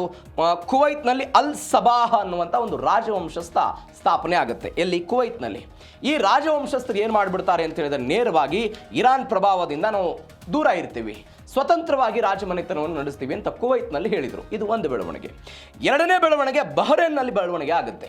1783ರಲ್ಲಿ ಅಲ್ ಖಲೀಫಾ ಎನ್ನುವಂಥ ಒಂದು ಕುಟುಂಬ ಏನು ಮಾಡುತ್ತೆ, ಇರಾನ್ನ ಸೈನಿಕರನ್ನು ಸೋಲಿಸುವ ಮುಖಾಂತರ ನಾವು ಬಹರೇನ್ನಲ್ಲಿ ಅರಬ್ ಆಡಳಿತವನ್ನು ಸ್ಥಾಪನೆ ಮಾಡ್ತೀವಿ ಅಂತ ಹೇಳಿ ಆ ಮುಖಾಂತರ ಒಂದು ಅರಬ್ ಆಡಳಿತವನ್ನು ಬಹರೇನ್ನಲ್ಲಿ ಸೃಷ್ಟಿ ಮಾಡಿದರು ಅವರು.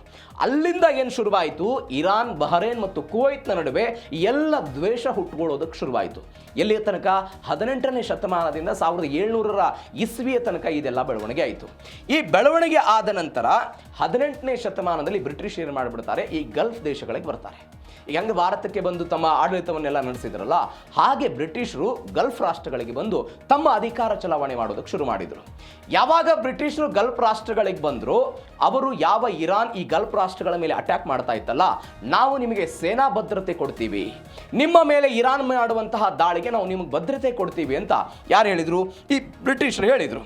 1899 ಮತ್ತು 1892ರಲ್ಲಿ ಕುವೈತ್ ಮತ್ತು ಬಹರೇನ್ ಏನು ಮಾಡಿಕೊಂಡ್ರು, ಬ್ರಿಟಿಷರ ಜೊತೆಗೆ ಒಂದು ರಕ್ಷಣಾ ಒಪ್ಪಂದವನ್ನು ಮಾಡಿಕೊಂಡ್ರು. ಈ ರಕ್ಷಣಾ ಒಪ್ಪಂದವನ್ನು ಬ್ರಿಟಿಷರ ಜೊತೆಗೆ ಮಾಡಿಕೊಂಡಿದ್ದು ಕೂಡ ಇರಾನ್ನ ಕೆಂಗಣ್ಣಿಗೆ ಗುರಿಯಾಯಿತು. ಇದೊಂದು ಬೆಳವಣಿಗೆ. ಇದಾದ ನಂತರ ಏನಾಯಿತು, 1971ರಲ್ಲಿ ಬಹರೇನ್ ಸ್ವತಂತ್ರ ಆಗುತ್ತೆ. ಆರ್ಥಿಕ ಪತನ ಆಗುತ್ತೆ ಬ್ರಿಟಿಷರದ್ದು. ನಾವು ಈ ದೇಶವನ್ನು ಬಿಟ್ಟು ಹೋಗ್ತೀವಿ, ಈ ಪ್ರಾಂತ್ಯವನ್ನು ಬಿಟ್ಟು ಹೋಗ್ತೀವಿ ಅಂತ ಅವರು 1971ರಲ್ಲಿ ಒನ್ಸ್ ಅಗೇನ್ ಅವರೆಲ್ಲ ಹೋದರು. ಅವಾಗ ಮತ್ತೆ ಇರಾನ್ ಶುರು ಮಾಡ್ತು. ಬ್ರಿಟಿಷ್ ಹೋದ ತಕ್ಷಣ ಇಲ್ಲ, ಬಹರೇನ್ ಪ್ರಾಂತ್ಯ ನನಗೆ ಸೇರಬೇಕು ಅಂತ ವಿಶ್ವಸಂಸ್ಥೆಗೆ ಹೋಗುತ್ತೆ ಈ ಪ್ರಕರಣ.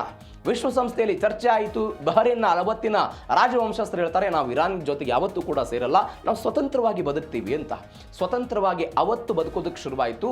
79ರಲ್ಲಿ ಏನು ಇಸ್ಲಾಮಿಕ್ ಕ್ರಾಂತಿ ಆಯ್ತಲ್ಲ, ಇಸ್ಲಾಮಿಕ್ ಕ್ರಾಂತಿ ಆದ ನಂತರ ಯಾವ ಸುನ್ನಿ ಸಮುದಾಯದ ರಾಜವಂಶಸ್ಥರು ಅಲ್ಲಿ ಆಡಳಿತವನ್ನು ನಡೆಸ್ತಾ ಇದ್ರು, ಅವರನ್ನು ಕಿತ್ತೆಸಿತೀವಿ ಅಂತ ಇರಾನ್ ಅವತ್ತಿನಿಂದ ಆಲೋಚನೆ ಮಾಡ್ತಾ ಇದೆ. ಅವತ್ತಿನಿಂದ ಶುರುವಾದಂತಹ ಆಲೋಚನೆ ಅಂದರೆ 18ನೇ ಶತಮಾನದಿಂದ ಹಿಡಿದು 2026 ತನಕ ಇದೀಗ ಅಮೆರಿಕ ಯುದ್ಧ ಒಂದು ನೆಪ ಆಗ್ತಾ ಇದೆ. ಯಾರಿಗೆ? ಇರಾನ್ಗೆ ಅಂತ ಹೇಳಿದ್ರೆ ಎಲ್ಲ ಐತಿಹಾಸಿಕ ಕಾರಣಕ್ಕಾಗಿ ಮಧ್ಯಪ್ರಾಚ್ಯದ ಗಲ್ಫ್ನ ಬೇರೆ ಬೇರೆ ದೇಶಗಳನ್ನು ಇರಾನ್ ಅವರು ಗುರಿಯಾಗಿಸಿಕೊಳ್ಳೋದನ್ನು ನೋಡ್ತಾ ಇದ್ದೀವಿ. ಇದೆಲ್ಲ ಒಟ್ಟಾರೆ ಕಾರಣ ಇದೆ. ಮತ್ತೊಂದು ಬೆಳವಣಿಗೆ ಏನಾಯಿತು ಅಂತ ಹೇಳಿದ್ರೆ, ಈ ವಿಚಾರದಲ್ಲಿ ಇರಾನ್ ಕ್ಷಿಪಣಿಗಳಿಗೆ ಅಮೆರಿಕ ಬಹಳ ದೂರ ಇರೋದು, ಬಹಳ ದೂರ. ಇರಾನ್ ಮತ್ತು ಅಮೆರಿಕ ನಡುವಿನ ಅಂತರ ಏನಿದೆ ಬರೋಬ್ಬರಿ 7,500ದಿಂದ 8,000 ಕಿಲೋಮೀಟರ್. ನೀವು ನಗರಗಳಿಗೆ ವ್ಯತ್ಯಾಸ ಮಾಡಿದರೆ ಕಿಲೋಮೀಟರ್ ಸಂಖ್ಯೆ ಜಾಸ್ತಿ ಆಗುತ್ತೆ. ಗಡಿ ಲೆಕ್ಕ ತೆಗೆದುಕೊಂಡ್ರೆ ಒಂದು 7,500 ಕಿಲೋಮೀಟರ್ ಅಂತ ಹೇಳ್ತಾರೆ. 7,500 ಕಿಲೋಮೀಟರಿಂದ ಒಂದು 11,000 ಕಿಲೋಮೀಟರ್. ನೀವು ವಾಷಿಂಗ್ಟನ್ ಮತ್ತು ಟೆಹರಾನ್ ನಡುವೆ 9,800 ಕಿಲೋಮೀಟರ್ ಇದೆ. ಅಮೆರಿಕ ಸಾವಿರಾರು ಕಿಲೋಮೀಟರ್ ದೂರ ಇದ್ದರೂ ಕೂಡ ಇಲ್ಲಿ ಸೇನಾ ನೆಲೆಗಳನ್ನೆಲ್ಲ ಸ್ಥಾಪನೆ ಮಾಡಿದೆ. ಕುವೈತ್, ಬಹರೇನ್, ಯುಎಇ, ಕತಾರ್ ಇವೆಲ್ಲವೂ ಕೂಡ ಕೇವಲ 300 ಕಿಲೋಮೀಟರ್ ವ್ಯಾಪ್ತಿಯಲ್ಲಿ ಇರೋದು. ಅಂದರೆ ಇದರ ಅರ್ಥ ಅಮೆರಿಕ ದೂರ ಇದ್ದಾಗಲೂ ಕೂಡ ಅಮೆರಿಕದ ಸೇನೆ ಇರಾನ್ನ ಬಾಗಿಲಲ್ಲಿ ಇರೋದನ್ನು ನೋಡ್ತಾ ಇದ್ದೀವಿ. ಇರಾನ್ನ ಅತ್ಯಂತ ಶಕ್ತಿಶಾಲಿ ಬ್ಯಾಲಿಸ್ಟಿಕ್ ಕ್ಷಿಪಣಿಯಾದಂಥ ಖೋರಮ್ ಶಹರ್ ಮತ್ತು ಸಜ್ಜಿಲ್ಗಳ ಇವರ ವ್ಯಾಪ್ತಿ ಏನು? 2,000ದಿಂದ 2,500 ಕಿಲೋಮೀಟರ್ ಮಾತ್ರ ವ್ಯಾಪ್ತಿ ಇದೆ. ಈ ಕಾರಣಕ್ಕಾಗಿ ದಾಳಿ ಆಗಲ್ಲ ಅಂತ. ಹೇಗೆ ಅಮೆರಿಕ ತನ್ನ ಸೇನಾ ನೆಲೆಗಳನ್ನು ಇಲ್ಲಿ ಗಲ್ಫ್ ರಾಷ್ಟ್ರಗಳಿಗೆ ತೆಗೆದುಕೊಂಡು ಬಂತು? ಇದು ಕೂಡ ಐತಿಹಾಸಿಕ ಕಾರಣ. ಇದು ಕೂಡ ಇರಾನ್ಗೆ ಕೆಂಗಣ್ಣಿ ಗುರಿಯಾಯಿತು. ನೀವು ನೋಡಿ, 5 ಪ್ರಮುಖ ಘಟನೆಗಳಾಗುತ್ತೆ ಇಲ್ಲಿ. ಏನೇನು 5 ಪ್ರಮುಖ ಘಟನೆಗಳು? 1945ರಲ್ಲಿ ಕ್ವಿನ್ಸಿ ಒಪ್ಪಂದ ಅಂತ ಆಗುತ್ತೆ. ಯಾರ್ಯಾರ ನಡುವೆ? ಸೌದಿ ಅರೇಬಿಯಾ ಮತ್ತು ಅಮೆರಿಕಾದ ಅವತ್ತಿನ ಅಧ್ಯಕ್ಷರಾದಂಥ ರುಸೆಲ್ಟ್ ಅವರ ನಡುವೆ. ಸೌದಿ ಅರೇಬಿಯಾದ ರಾಜ ಮತ್ತು ಅಮೆರಿಕಾದ ಅಧ್ಯಕ್ಷ ರುಸೆಲ್ಟ್ ನಡುವೆ ಒಪ್ಪಂದ ಆಯಿತು. ಒಂದು ಹಡಗದು, ಕ್ವಿನ್ಸಿ ಅನ್ನುವಂಥ ಹಡಗಲ್ಲಿ ರಹಸ್ಯವಾಗಿ ಭೇಟಿ ಆಗ್ತಾರೆ. ಹೀಗಾಗಿ ಅದನ್ನು ಕ್ವಿನ್ಸಿ ಒಪ್ಪಂದ ಅಂತ ಕರೀತಾರೆ. ನಾವು ನಿಮಗೆ ಸುರಕ್ಷತೆ ಕೊಡ್ತೀವಿ, ಇರಾನ್ ವಿರುದ್ಧ ನಿಮಗೆ ಭದ್ರತೆ ಕೊಡ್ತೀವಿ, ಇರಾನ್ನವರು ನಿಮ್ಮ ಮೇಲೆ ದಾಳಿ ಮಾಡದಂಗೆ ನೋಡ್ಕೊಳ್ತೀವಿ, ನಿಮಗೆ ಬೇಕಾದಂಥ ಮಿಲಿಟರಿ ಸಹಾಯ ಮಾಡ್ತೀವಿ, ನಮಗೆ ಬೇಕಾದಂಥ ತೈಲವನ್ನು ಕೊಡಿ ಅಂತ 1945ರಲ್ಲಿ ಈ ಭರವಸೆಯನ್ನು ಕೊಟ್ಟು ಒಪ್ಪಂದವನ್ನು ಮಾಡಿಕೊಂಡ್ರು. ಈ ಒಪ್ಪಂದ ಆದ ನಂತರ ಏನಾಗೋದಕ್ಕೆ ಶುರುವಾಯಿತು ಅಂತ ಹೇಳಿದರೆ, ಉಭಯ ದೇಶಗಳ ಅಧಿಕಾರಿಗಳು ಬಂದು ಅಲ್ಲಿ ಠಿಕಾಣಿ ಹೂಡೋದಕ್ಕೆ ಶುರುವಾಯಿತು. ಇದರರ್ಥ 1945ರಲ್ಲಿ ಅಮೆರಿಕ ಗಲ್ಫ್ನ ಬೇರೆ ಬೇರೆ ದೇಶಗಳಲ್ಲಿ ಬಂದು ನೆಲೆ ಊರೋದಕ್ಕೆ ಮೊದಲ ಹಂತದ ಪ್ರಕ್ರಿಯೆ ಶುರುವಾಯಿತು. ಇದು ಒಂದು ಅಧ್ಯಾಯ. 1971ರಲ್ಲಿ ನಾನು ಅವಾಗಲೇ ಹೇಳಿದೆ, ಬ್ರಿಟಿಷರು ನಿರ್ಗಮಿಸ್ತಾರೆ. ಬಹರೇನ್ನಿಂದ ಮತ್ತು ಕತಾರ್ನಿಂದ, ಗಲ್ಫ್ ದೇಶಗಳಿಂದ ಅವ್ರ ನಿರ್ಗಮನ ಆಗುತ್ತೆ. ಈ ನಿರ್ಗಮನ ಆದ ನಂತರ ಒನ್ಸ್ ಅಗೇನ್ ಇರಾನ್ನ ದಾಳಿ ಯಾರಿಗೆ? ಇದೇ ಗಲ್ಫ್ ರಾಷ್ಟ್ರಗಳಿಗೆ ಕಾಡೋದಕ್ಕೆ ಶುರುವಾಯಿತು. ಅವಾಗ ಸಹಜವಾಗಿ ಕುವೈತ್, ಬಹರೇನ್, ಯುಎಇ, ಕತಾರ್ ಇವರೆಲ್ಲರೂ ಕೂಡ ಏನು ಮಾಡ್ತಾರೆ ಅಂತ ಹೇಳಿದ್ರೆ, ನಮಗೆ ಇವರ ಸಹಾಯ ಬೇಕು, ಅಮೆರಿಕದ ಸೇನೆ ಬೇಕು ಅನ್ನುವಂತಹ ಪರಿಕಲ್ಪನೆ ಅವರಿಗೆ ಬರೋದಕ್ಕೆ ಶುರುವಾಗುತ್ತೆ. ಅಮೆರಿಕ ಸ್ವತಂತ್ರವಾದ ಅಂದರೆ ಬಹರೇನ್ ಸ್ವತಂತ್ರವಾದ ತಕ್ಷಣ ಇದೇ ಸಿಕ್ಕಿದ್ದೇ ಚಾನ್ಸು ಅಂತೇಳಿ ಬಹರೇನ್ನಲ್ಲಿ ಏನು ಮಾಡ್ತಾರೆ ಅಂತ ಹೇಳಿದ್ರೆ, ಒಂದು ಸೇನಾ ನೆಲೆಯ ಒಪ್ಪಂದವನ್ನು ಮಾಡ್ಕೊಳ್ತಾರೆ. ಆ ಸೇನಾ ನೆಲೆಯ ಒಪ್ಪಂದದ ಭಾಗವಾಗಿ ನಾವಿವತ್ತು 5th ಪೀಟ್ ಅಂತ ನಾವೇನು ಕರಿತಾ ಇದ್ದೀವಿ, ಅದು ಬಹರೇನ್ನಲ್ಲಿ ಉಗಮ ಆಗೋದಕ್ಕೆ ಕಾರಣ ಆಯಿತು 1971ರ ನಂತರ. ಇದು 2ನೇ ಸ್ಟೆಪ್. ಇನ್ನು 3ನೇ ಸ್ಟೆಪ್ ಏನಾಗುತ್ತೆ? 1979ರ ಈ ಇಸ್ಲಾಮಿಕ್ ಕ್ರಾಂತಿ ಇರಾನ್ನಲ್ಲಿ ಆಗಿದ್ದು. ಈ ಇಸ್ಲಾಮಿಕ್ ಕ್ರಾಂತಿ ಆದ ನಂತರ ಇರಾನ್ ಅಮೆರಿಕದ ವಿರುದ್ಧ ನಿಲುವು ತೆಗೆದುಕೊಳ್ಳುತ್ತೆ. ಅಲ್ಲಿಯ ತನಕ ಅಮೆರಿಕದ ಮಿತ್ರತ್ವವನ್ನು ಇರಾನ್ ಹೊಂದಿತ್ತು. ಅಯತಲ್ಲಾ ಅಲಿ ಖಮೇನಿ ಬಂದ ನಂತರ ಅಮೆರಿಕದ ವಿರುದ್ಧ ಅವರೆಲ್ಲ ನಿರ್ಣಯಗಳನ್ನು ತೆಗೆದುಕೊಳ್ಳೋದಕ್ಕೆ ಬಂದರು. ಆವಾಗ ಅಮೆರಿಕಾಗೂ ಕೂಡ ಅನಿವಾರ್ಯ ಆಯಿತು, ಇಲ್ಲ ನಾನು ಮಧ್ಯಪ್ರಾಚ್ಯದ ಬೇರೆ ಬೇರೆ ದೇಶಗಳನ್ನು ಬಳಸಿಕೊಂಡು ಇರಾನ್ನ ವಿರುದ್ಧ ಹೋರಾಟ ಮಾಡಬೇಕು ಅಂತ. ಆಗ ಅಮೆರಿಕ ಏನು ಮಾಡುತ್ತೆ ಅಂತ ಹೇಳಿದ್ರೆ, ಪರ್ಷಿಯನ್ ಗಲ್ಫ್ ವಲಯ ನಿಯಂತ್ರಣ ಮಾಡೋದಕ್ಕೆ ಅವರು ಮುಂದೆ ಬರ್ತಾರೆ. ಆ ಮುಖಾಂತರ ಮಿಲಿಟರಿ ಶಕ್ತಿಗಳನ್ನು ಮಧ್ಯಪ್ರಾಚ್ಯದ ಬೇರೆ ದೇಶಗಳಿಗೆ 79ರ ನಂತರ ಕೊಡೋ ಪ್ರಯತ್ನವನ್ನು ಮಾಡ್ತಾರೆ. ಇದು 3ನೇ ಸ್ಟೇಜು ಅಮೆರಿಕ ಗಲ್ಫ್ ರಾಷ್ಟ್ರಗಳಿಗೆ ಬಂದಿದ್ದು. ಇನ್ನು 4ನೇದಾಗಿ 1990ರ ಗಲ್ಫ್ ಯುದ್ಧ ಆಗಿದ್ದನ್ನು ನೋಡ್ತಾ ಇದ್ದೀವಿ. 1990ರಲ್ಲಿ ಗಲ್ಫ್ ಯುದ್ಧ ಆಗಿತ್ತು, ಇಲ್ಲಿಯ ತನಕ ಪ್ರವೇಶ ಸಿಕ್ಕಿತ್ತು. ಆದರೆ ಯಾವಾಗ 90ರಲ್ಲಿ ಯುದ್ಧ ಆಯಿತು, ಸದ್ದಾಮ್ ಹುಸೇನ್ ಅವರ ಏನು ಮಾಡಿದ್ರು ಅಂತ ಹೇಳಿದರೆ, ಕುವೈತ್ ಮತ್ತು ಸೌದಿ ಅರೇಬಿಯಾ ಗಡಿಗಳಿಗೆ ಏಕಾಏಕಿಯಾಗಿ ದಾಳಿ ಮಾಡುವ ಪ್ರಯತ್ನವನ್ನು ಮಾಡಿದರು. ಈ ದಾಳಿಯನ್ನು ಬಳಸಿಕೊಂಡಿದ್ದಂತಹ ಅಮೆರಿಕ ಅಥವಾ ಸೌದಿ ಅರೇಬಿಯಾದವರು ಹೋಗ್ತಾರೆ, ಕುವೈತ್ನವರು ಅಮೆರಿಕಾದವರು ಹೋಗ್ತಾರೆ, ಇಲ್ಲ ಸದ್ದಾಮ್ ಹುಸೇನ್ ನಮ್ಮ ಮೇಲೆ ಅಟ್ಯಾಕ್ ಮಾಡ್ತಿದ್ದಾರೆ, ನಿಮ್ಮ ಸಹಾಯ ಬೇಕು ಅಂತ ಇವರು ಕೇಳ್ಕೊಳ್ತಾರೆ ಅವರನ್ನು. ಆವಾಗ ಅಮೆರಿಕಾದ ಸಾವಿರಾರು ಸಂಖ್ಯೆಯಲ್ಲಿ ಜನ, ಲಕ್ಷಾಂತರ ಸಂಖ್ಯೆಯಲ್ಲಿ ಜನ ಬಂದು ಯಾರ ವಿರುದ್ಧ? ಇದೇ ಇರಾಕ್ ವಿರುದ್ಧ ಹೋರಾಟ ಮಾಡೋದಕ್ಕೆ ಪ್ರಯತ್ನ ಮಾಡ್ತಾರೆ. ಅವತ್ತಿನಿಂದ ಏನು ಬೆಳವಣಿಗೆ ಆಯಿತು ಅಂತ ಹೇಳಿದರೆ, ಸೇನಾ ನೆಲೆಗಳು ಅಧಿಕೃತವಾಗಿ ಅಮೆರಿಕಾದದ್ದು ಗಲ್ಫ್ ರಾಷ್ಟ್ರಗಳಲ್ಲಿ ಉಗಮ ಆಗೋದಕ್ಕೆ ಶುರುವಾಯಿತು. ಇದಾದ ನಂತರ ಒಂದು ಬೆಳವಣಿಗೆ 2010ರಲ್ಲಿ ಭಯೋತ್ಪಾದನೆಯ ವಿರುದ್ಧ ಆದಂತಹ ದಾಳಿ. ಆ ಎಲ್ಲ ವಿಚಾರಗಳು ನಮಗೆ ಕೂಡ ಗೊತ್ತಿದೆ. ಆ ಭಯೋತ್ಪಾದನೆ ವಿರುದ್ಧದ ದಾಳಿಯ ಸಮಯದಲ್ಲಿ ಬೇರೆ ಬೇರೆ ಸ್ಟ್ಯಾಂಡ್ಗಳನ್ನು ತೆಗೆದುಕೊಂಡರು. ಇರಾನ್ ಅಮೆರಿಕಾದ ವಿರುದ್ಧ ಪ್ರತೀಕಾರಕ್ಕೆಲ್ಲ ಮುಂದಾಗಿದ್ದು, ಅಮೆರಿಕ ಅಫ್ಘಾನಿಸ್ತಾನ ಇರಾಕ್ ಮೇಲೆ ಯುದ್ಧ ಮಾಡಿತು. ಅದಾದ ನಂತರ ಆ ಯುದ್ಧದಕ್ಕೆ ಬೇಕಾದಂತಹ ವಿಮಾನಗಳನ್ನು ಬಳಕೆ ಮಾಡಿಕೊಳ್ಳೋದಕ್ಕೆ ಇಂಧನ ಬೇಕಾಗಿತ್ತಲ್ಲ, ಆ ಇಂಧನಕ್ಕಾಗಿ ಮಧ್ಯಪ್ರಾಚ್ಯದ ಅವಶ್ಯಕತೆ ಅಮೆರಿಕಕ್ಕೆ ಬೇಕಾಗಿತ್ತು. ಈ ಎಲ್ಲ ಕಾರಣಗಳಿಂದ ಅಮೆರಿಕ 1945ರಿಂದ ಹಿಡಿದು 2010ರ ತನಕ ಏನೇನು ಬೆಳವಣಿಗೆ ಆಯಿತು, ಅಲ್ಲಿ ತನಕ ಬಂದು ತನ್ನ ನೆಲೆಗಳನ್ನು ವಿಸ್ತರಣೆ ಮಾಡ್ತಾ ಹೋಯಿತು. ಆ ನೆಲೆಗಳೇ ಇವತ್ತು ಇರಾನ್ಗೆ ಕಂಟಕವಾಗಿ ಪರಿಣಮಿಸ್ತಾ ಇದೆ. ಹೀಗಾಗಿ ಆ ನೆಲೆಗಳ ಮೇಲೆ ಇರಾನ್ ಇವತ್ತು ದಾಳಿ ಮಾಡುವ ಪ್ರಯತ್ನವನ್ನು ಮಾಡ್ತಾ ಇದೆ. ಇದು ಒಂದು ಭಾಗ. ಮತ್ತೊಂದು ಭಾಗ ಏನು ಅಂತ ಹೇಳಿದ್ರೆ, ದೊಡ್ಡಣ್ಣನ ಮಣ್ಣಿನ ಮೇಲೆ ದಾಳಿ ಅಂತ ಹೇಳಿದ್ರೆ ಅದೊಂದು ಆತ್ಮಹತ್ಯೆ ಅಂತ. ಅದೊಂದು ಆತ್ಮಹತ್ಯೆ. ಅಮೆರಿಕ ಮೇಲೆ ನೇರ ದಾಳಿ ಮಾಡಿದರೆ ಇಡೀ ನ್ಯಾಟೋ ಯುದ್ಧ ಮಾಡುತ್ತೆ ಅಂತ. ಇಡೀ ನ್ಯಾಟೋ 32 ದೇಶಗಳಿದೆ ನ್ಯಾಟೋ ಪಡೆಯಲ್ಲಿ. ನಾವು ನಿನ್ನೆ ಚರ್ಚೆ ಮಾಡಿದ್ವಿ.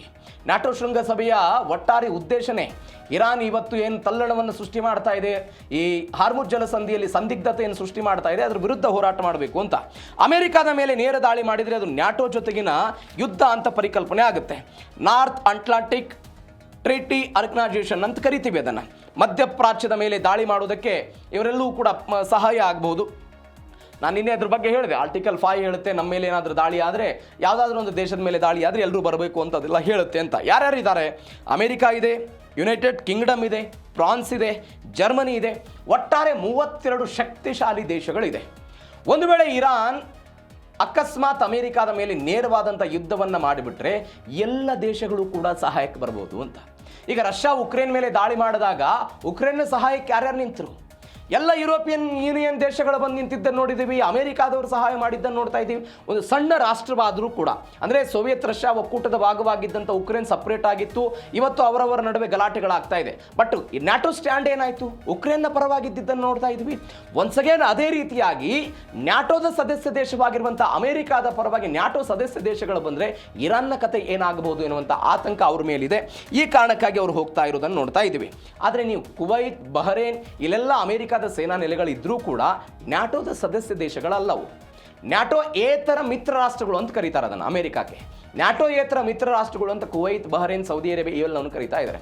ಆದರೆ ಒಂದು ಬೆಳವಣಿಗೆ ಏನು ಅಂತ ಹೇಳಿದ್ರೆ, ಈ ವಿಚಾರದಲ್ಲಿ ಆರ್ಟಿಕಲ್ 5 ಹೇಳುತ್ತೆ ನನ್ನ ಮೇಲೆ ಆದಂತಹ ದಾಳಿ ನಿನ್ನ ಮೇಲೆಯೂ ಕೂಡ ದಾಳಿ ಆದಂತೆ ನೀವು ಕೂಡ ಸಹಾಯಕ್ಕೆ ಬರಬೇಕು ಅಂತ ಇಲ್ಲೊಂದು ನಿಯಮವನ್ನೆಲ್ಲ ಮಾಡ್ಕೊಂಡಿದ್ದಾರೆ. ಹಾಗಾದರೆ ಇತಿಹಾಸದಲ್ಲಿ ಒಮ್ಮೆ ಆದರೂ ಕೂಡ ಹಿಂಗೆ ಸಹಾಯಕ್ಕೆ ಬಂದಿದ್ದೀಯಾ? ನೀವು ಒಟ್ಟಾರೆ ನ್ಯಾಟೋ ಇತಿಹಾಸವನ್ನು ಕೆದಕ್ಕೆ ತೆಗೆದರೆ ಒಂದು ಬಾರಿ ಮಾತ್ರ ಇಂಥದ್ದೊಂದು ಸಹಾಯಕ್ಕೆ ಬಂದಿದ್ದಾರೆ. ಯಾವಾಗ? ಅದು ಒನ್ಸ್ ಅಗೇನ್ 9/11 ದಾಳಿ ಆಯ್ತಲ್ಲ. ಸದ್ದಾಂ ಹುಸೇನ್ WTO ಕಚೇರಿಯ ಮೇಲೆ ದಾಳಿ ಮಾಡಿ ಸಾವಿರಾರು ಜನರ ಹತ್ಯೆಗೆ ಕಾರಣ ಆಗಿತ್ತು. ಅವರ ಭಯೋತ್ಪಾದಕತೆಯ ವಿರುದ್ಧ ನಾವು ದಾಳಿ ಮಾಡ್ತೀವಿ ಅಂತ ಅಮೆರಿಕ ಹೋಗಿತ್ತು. ಅವತ್ತು ಬೇರೆ ಬೇರೆ ದೇಶದ ಸೈನಿಕರು ಬಂದು ದಾಳಿ ಮಾಡೋ ಪ್ರಯತ್ನವನ್ನು ಮಾಡಿದ್ರು. ಅಮೆರಿಕದ ಬೆಂಬಲಕ್ಕೆ ನಿಂತಿದ್ರು. ಅದು ಮೊದಲು ಮತ್ತು ಅದೇ ಕೊನೆ. ಇವತ್ತಿನ ತನಕವೂ ಕೂಡ ನ್ಯಾಟೋ ಮಿತ್ರ ದೇಶಗಳು ಅಮೆರಿಕದ ಪರ ಬಾಗಿ ಬಂದು ನಿಂತು ಹೋರಾಟ ಮಾಡಿದ್ದಿಲ್ಲ. ಹೀಗಾಗಿ ಈ ವಿಚಾರದಲ್ಲಿ ಏನಾಗುತ್ತೆ ನೋಡೋಣ. ಈ ಕಾರಣಕ್ಕಾಗಿ ಅವರು ದಾಳಿ ಮಾಡ್ತಾ ಇಲ್ಲ ಅಂತ ಸದ್ಯಕ್ಕೆ ಬರ್ತಾ ಇರುವಂತಹ ಮಾಹಿತಿ. ಮತ್ತೊಂದು ಕಡೆ ಏನು ಬೆಳವಣಿಗೆ ಆಗ್ತಾ ಇದೆ ಅಂತ ಹೇಳಿದರೆ, ಗಲ್ಫ್ ರಾಷ್ಟ್ರಗಳೇ ಇರಾನ್ ದಾಳದ ಉರುಳು ಅಂತ. ಇರಾನ್ ದಾಳದ ಉರುಳು ಏನೇನು ಬೆಳವಣಿಗೆ? ಗಲ್ಫ್ ದೇಶಗಳ ಮೇಲೆ ದಾಳಿ ಮಾಡಿ ಅಂತಾರಾಷ್ಟ್ರೀಯ ಮಟ್ಟದ ಒತ್ತಡವನ್ನು ತರುವಂಥದ್ದು ಒಂದು ತಂತ್ರ. ತನ್ನ ಮೇಲೆ ದಾಳಿ ನಿಲ್ಲಿಸುವಂತೆ ಅಮೆರಿಕಾಗೆ ಎಲ್ಲ ಮನವಿ ಮಾಡ್ತಾರೆ. ಇರಾನ್ ದಾಳಿಯಿಂದ ಕುವೈತ್, ಬಹರೇನ್ ಸರ್ಕಾರಗಳೆಲ್ಲ ಇದಾಗಿದೆ. ತೈಲ ಬೆಲೆ ಏರಿಕೆ ನಿಯಂತ್ರಣ. ತೈಲ ಬೆಲೆ ವಿಚಾರಕ್ಕೆ ನಾವು ಸ್ವಲ್ಪ ಡೀಟೇಲ್ಸ್ ಆಗಿ ಹೋಗ್ಬೇಕು. 1930ರಲ್ಲಿ ಒಂದು ಬೆಳವಣಿಗೆ ಆಯಿತು. 1930ರ ತನಕ ಏನಾಗಿತ್ತು ಅಂತ ಹೇಳಿದ್ರೆ, ಕುವೈತ್ ಮತ್ತು ಬಹರೇನ್ ಎನ್ನುವಂಥ ಈ ದೇಶಗಳ ಜನ ಸಮುದ್ರದ ಆಳದಲ್ಲಿ ಅಥವಾ ಸಮುದ್ರದ ತೀರಗಳಲ್ಲಿ ಈ ಮುತ್ತುಗಳನ್ನು ಆರಿಸೆಲ್ಲ ಜೀವನ ಮಾಡ್ತಾ ಇದ್ರು. ಅತ್ಯಂತ ಬಡ ದೇಶಗಳು, ಬಡ ಹಳ್ಳಿಗಳಂತಲೂ ಕೂಡ ಕರೀತಾ ಇದ್ರು. ಅಂತಹ ಪರಿಸ್ಥಿತಿ ಇತ್ತು ಈ ಉಭಯ ದೇಶಗಳಿಗೆ. ಅಲ್ಲಿಯ ಜನ ಮುತ್ತು ಆರಿಸ್ತಾ ಇದ್ರು. ಸಾಂಪ್ರದಾಯಿಕವಾಗಿ ಇಂಥದ್ದೊಂದು ವ್ಯಾಪಾರ ಮಾಡ್ತಾ ಇದ್ರು. ಆದರೆ 2 ವರ್ಷಗಳ ನಂತರ 1932ರಲ್ಲಿ US standard oil company of California ಅನ್ನುವಂಥ ಒಂದು ಕಂಪನಿ ಇದು. ಈ ಕಂಪನಿಯವರು ಬಂದು ಏನು ಮಾಡಿದ್ರು, ಮೊಟ್ಟ ಮೊದಲ ಬಾರಿಗೆ ಬಹರೇನ್ನಲ್ಲಿ ತೈಲ ಸಿಗುತ್ತೆ, ತೈಲ ಇದೆ ಅನ್ನೋದನ್ನು ಈ ಕಂಪನಿ ಪ್ರೂವ್ ಮಾಡುತ್ತೆ. ಎಲ್ಲಿ? ಬಹರೇನ್ನಲ್ಲಿ. ಅಲ್ಲಿಯ ತನಕ ಬಹರೇನ್ನಲ್ಲಿ ನಮ್ಮಲ್ಲಿ ತೈಲ ಇದೆ, ಈ ತೈಲದ ಮುಖಾಂತರ ನಾವು ಒಂದು ಶ್ರೀಮಂತ ದೇಶ ಆಗಬಹುದು ಅಂತ ಸ್ವತಃ ಬಹರೇನ್ಗೂ ಕೂಡ ಗೊತ್ತಿರಲಿಲ್ಲ. ಅದು ಯಾವಾಗ ಗೊತ್ತಾಯಿತು? 32ರಲ್ಲಿ ಗೊತ್ತಾಯಿತು. ಒಂದು. ಎರಡನೇದು 1938ರಲ್ಲಿ ಬಹರೇನ್ನಲ್ಲಿ ತೈಲ ಸಿಕ್ಕ ನಂತರ, 32ರಲ್ಲಿ ಸಿಕ್ಕ ನಂತರ 38ರಲ್ಲಿ ಬ್ರಿಟಿಷ್ ಮತ್ತು ಅಮೆರಿಕಾದವರು ಜಂಟಿಯಾಗಿ ಒಂದು ಕಂಪನಿ ಮಾಡ್ತಾರೆ, ಕುವೈತ್ ಆಯಿಲ್ ಕಂಪನಿ ಅಂತ. ಈ ಕುವೈತ್ ಆಯಿಲ್ ಕಂಪನಿಯವರು ಏನು ಮಾಡ್ತಾರೆ ಅಂತ ಹೇಳಿದ್ರೆ, 1938ರಲ್ಲಿ ಕುವೈತ್ನ ಬುರ್ಗಾನ್ ಎನ್ನುವಂಥ ಒಂದು ಪ್ರದೇಶ ಅತಿ ದೊಡ್ಡ ಕಡಲ ತೀರದ ನಿಕ್ಷೇಪ ಪತ್ತೆ ಆಗುತ್ತೆ. ಹೌದು, ಇಲ್ಲಿಯೂ ಕೂಡ ತೈಲ ಇದೆ ಅಂತ ಗೊತ್ತಾಗುತ್ತೆ. ಅಲ್ಲಿಂದ ಇಲ್ಲಿಯ ತನಕ. ಆದರೆ ನೀವು ಇದಕ್ಕಿಂತ ಒಂದು ವ್ಯತ್ಯಾಸ ಗಮನಿಸಬೇಕು ಅಂತ ಹೇಳಿದ್ರೆ, 1908ರಲ್ಲಿ ಇರಾನ್ ಅವರು ಇಲ್ಲ ನಮ್ಮ ದೇಶದಲ್ಲಿ ತೈಲ ಇದೆ ಅಂತೆಲ್ಲ ಅವರು ಪತ್ತೆ ಹಚ್ಚಿರ್ತಾರೆ. ಆದರೆ ಬಹರೇನ್ ಮತ್ತು ಕುವೈತ್ಗೆ ಈ ಯಾವುದೂ ಕೂಡ ಗೊತ್ತಿರಲಿಲ್ಲ. ಅತ್ಯಂತ ಬಡ ದೇಶಗಳಾಗಿತ್ತು. 1946ರಿಂದ 2026ರ ತನಕವೂ ಕೂಡ ಈ ಉಭಯ ದೇಶಗಳು ತೈಲದ ಬೆಲೆಯನ್ನು ನಿಯಂತ್ರಣ ಮಾಡಲು ಯಶಸ್ವಿಯಾಗಿವೆ. ಅದು ಒಪೆಕ್ ಪ್ಲಸ್ನ ಸದಸ್ಯ ರಾಷ್ಟ್ರಗಳಾಗಿರೋದನ್ನು ನೋಡ್ತಾ ಇದ್ದೀವಿ. ಒಂದು ವೇಳೆ ಕಚ್ಚಾ ತೈಲದ ದರ ಅಂದರೆ ಮಾರುಕಟ್ಟೆಯಲ್ಲಿ ದರದ ಏನಾದರೂ ಕುಸಿತ ಆದರೆ ಅವರು ಉತ್ಪಾದನೆಯನ್ನೇ ಸ್ಟಾಪ್ ಮಾಡಿಬಿಡ್ತಾರೆ.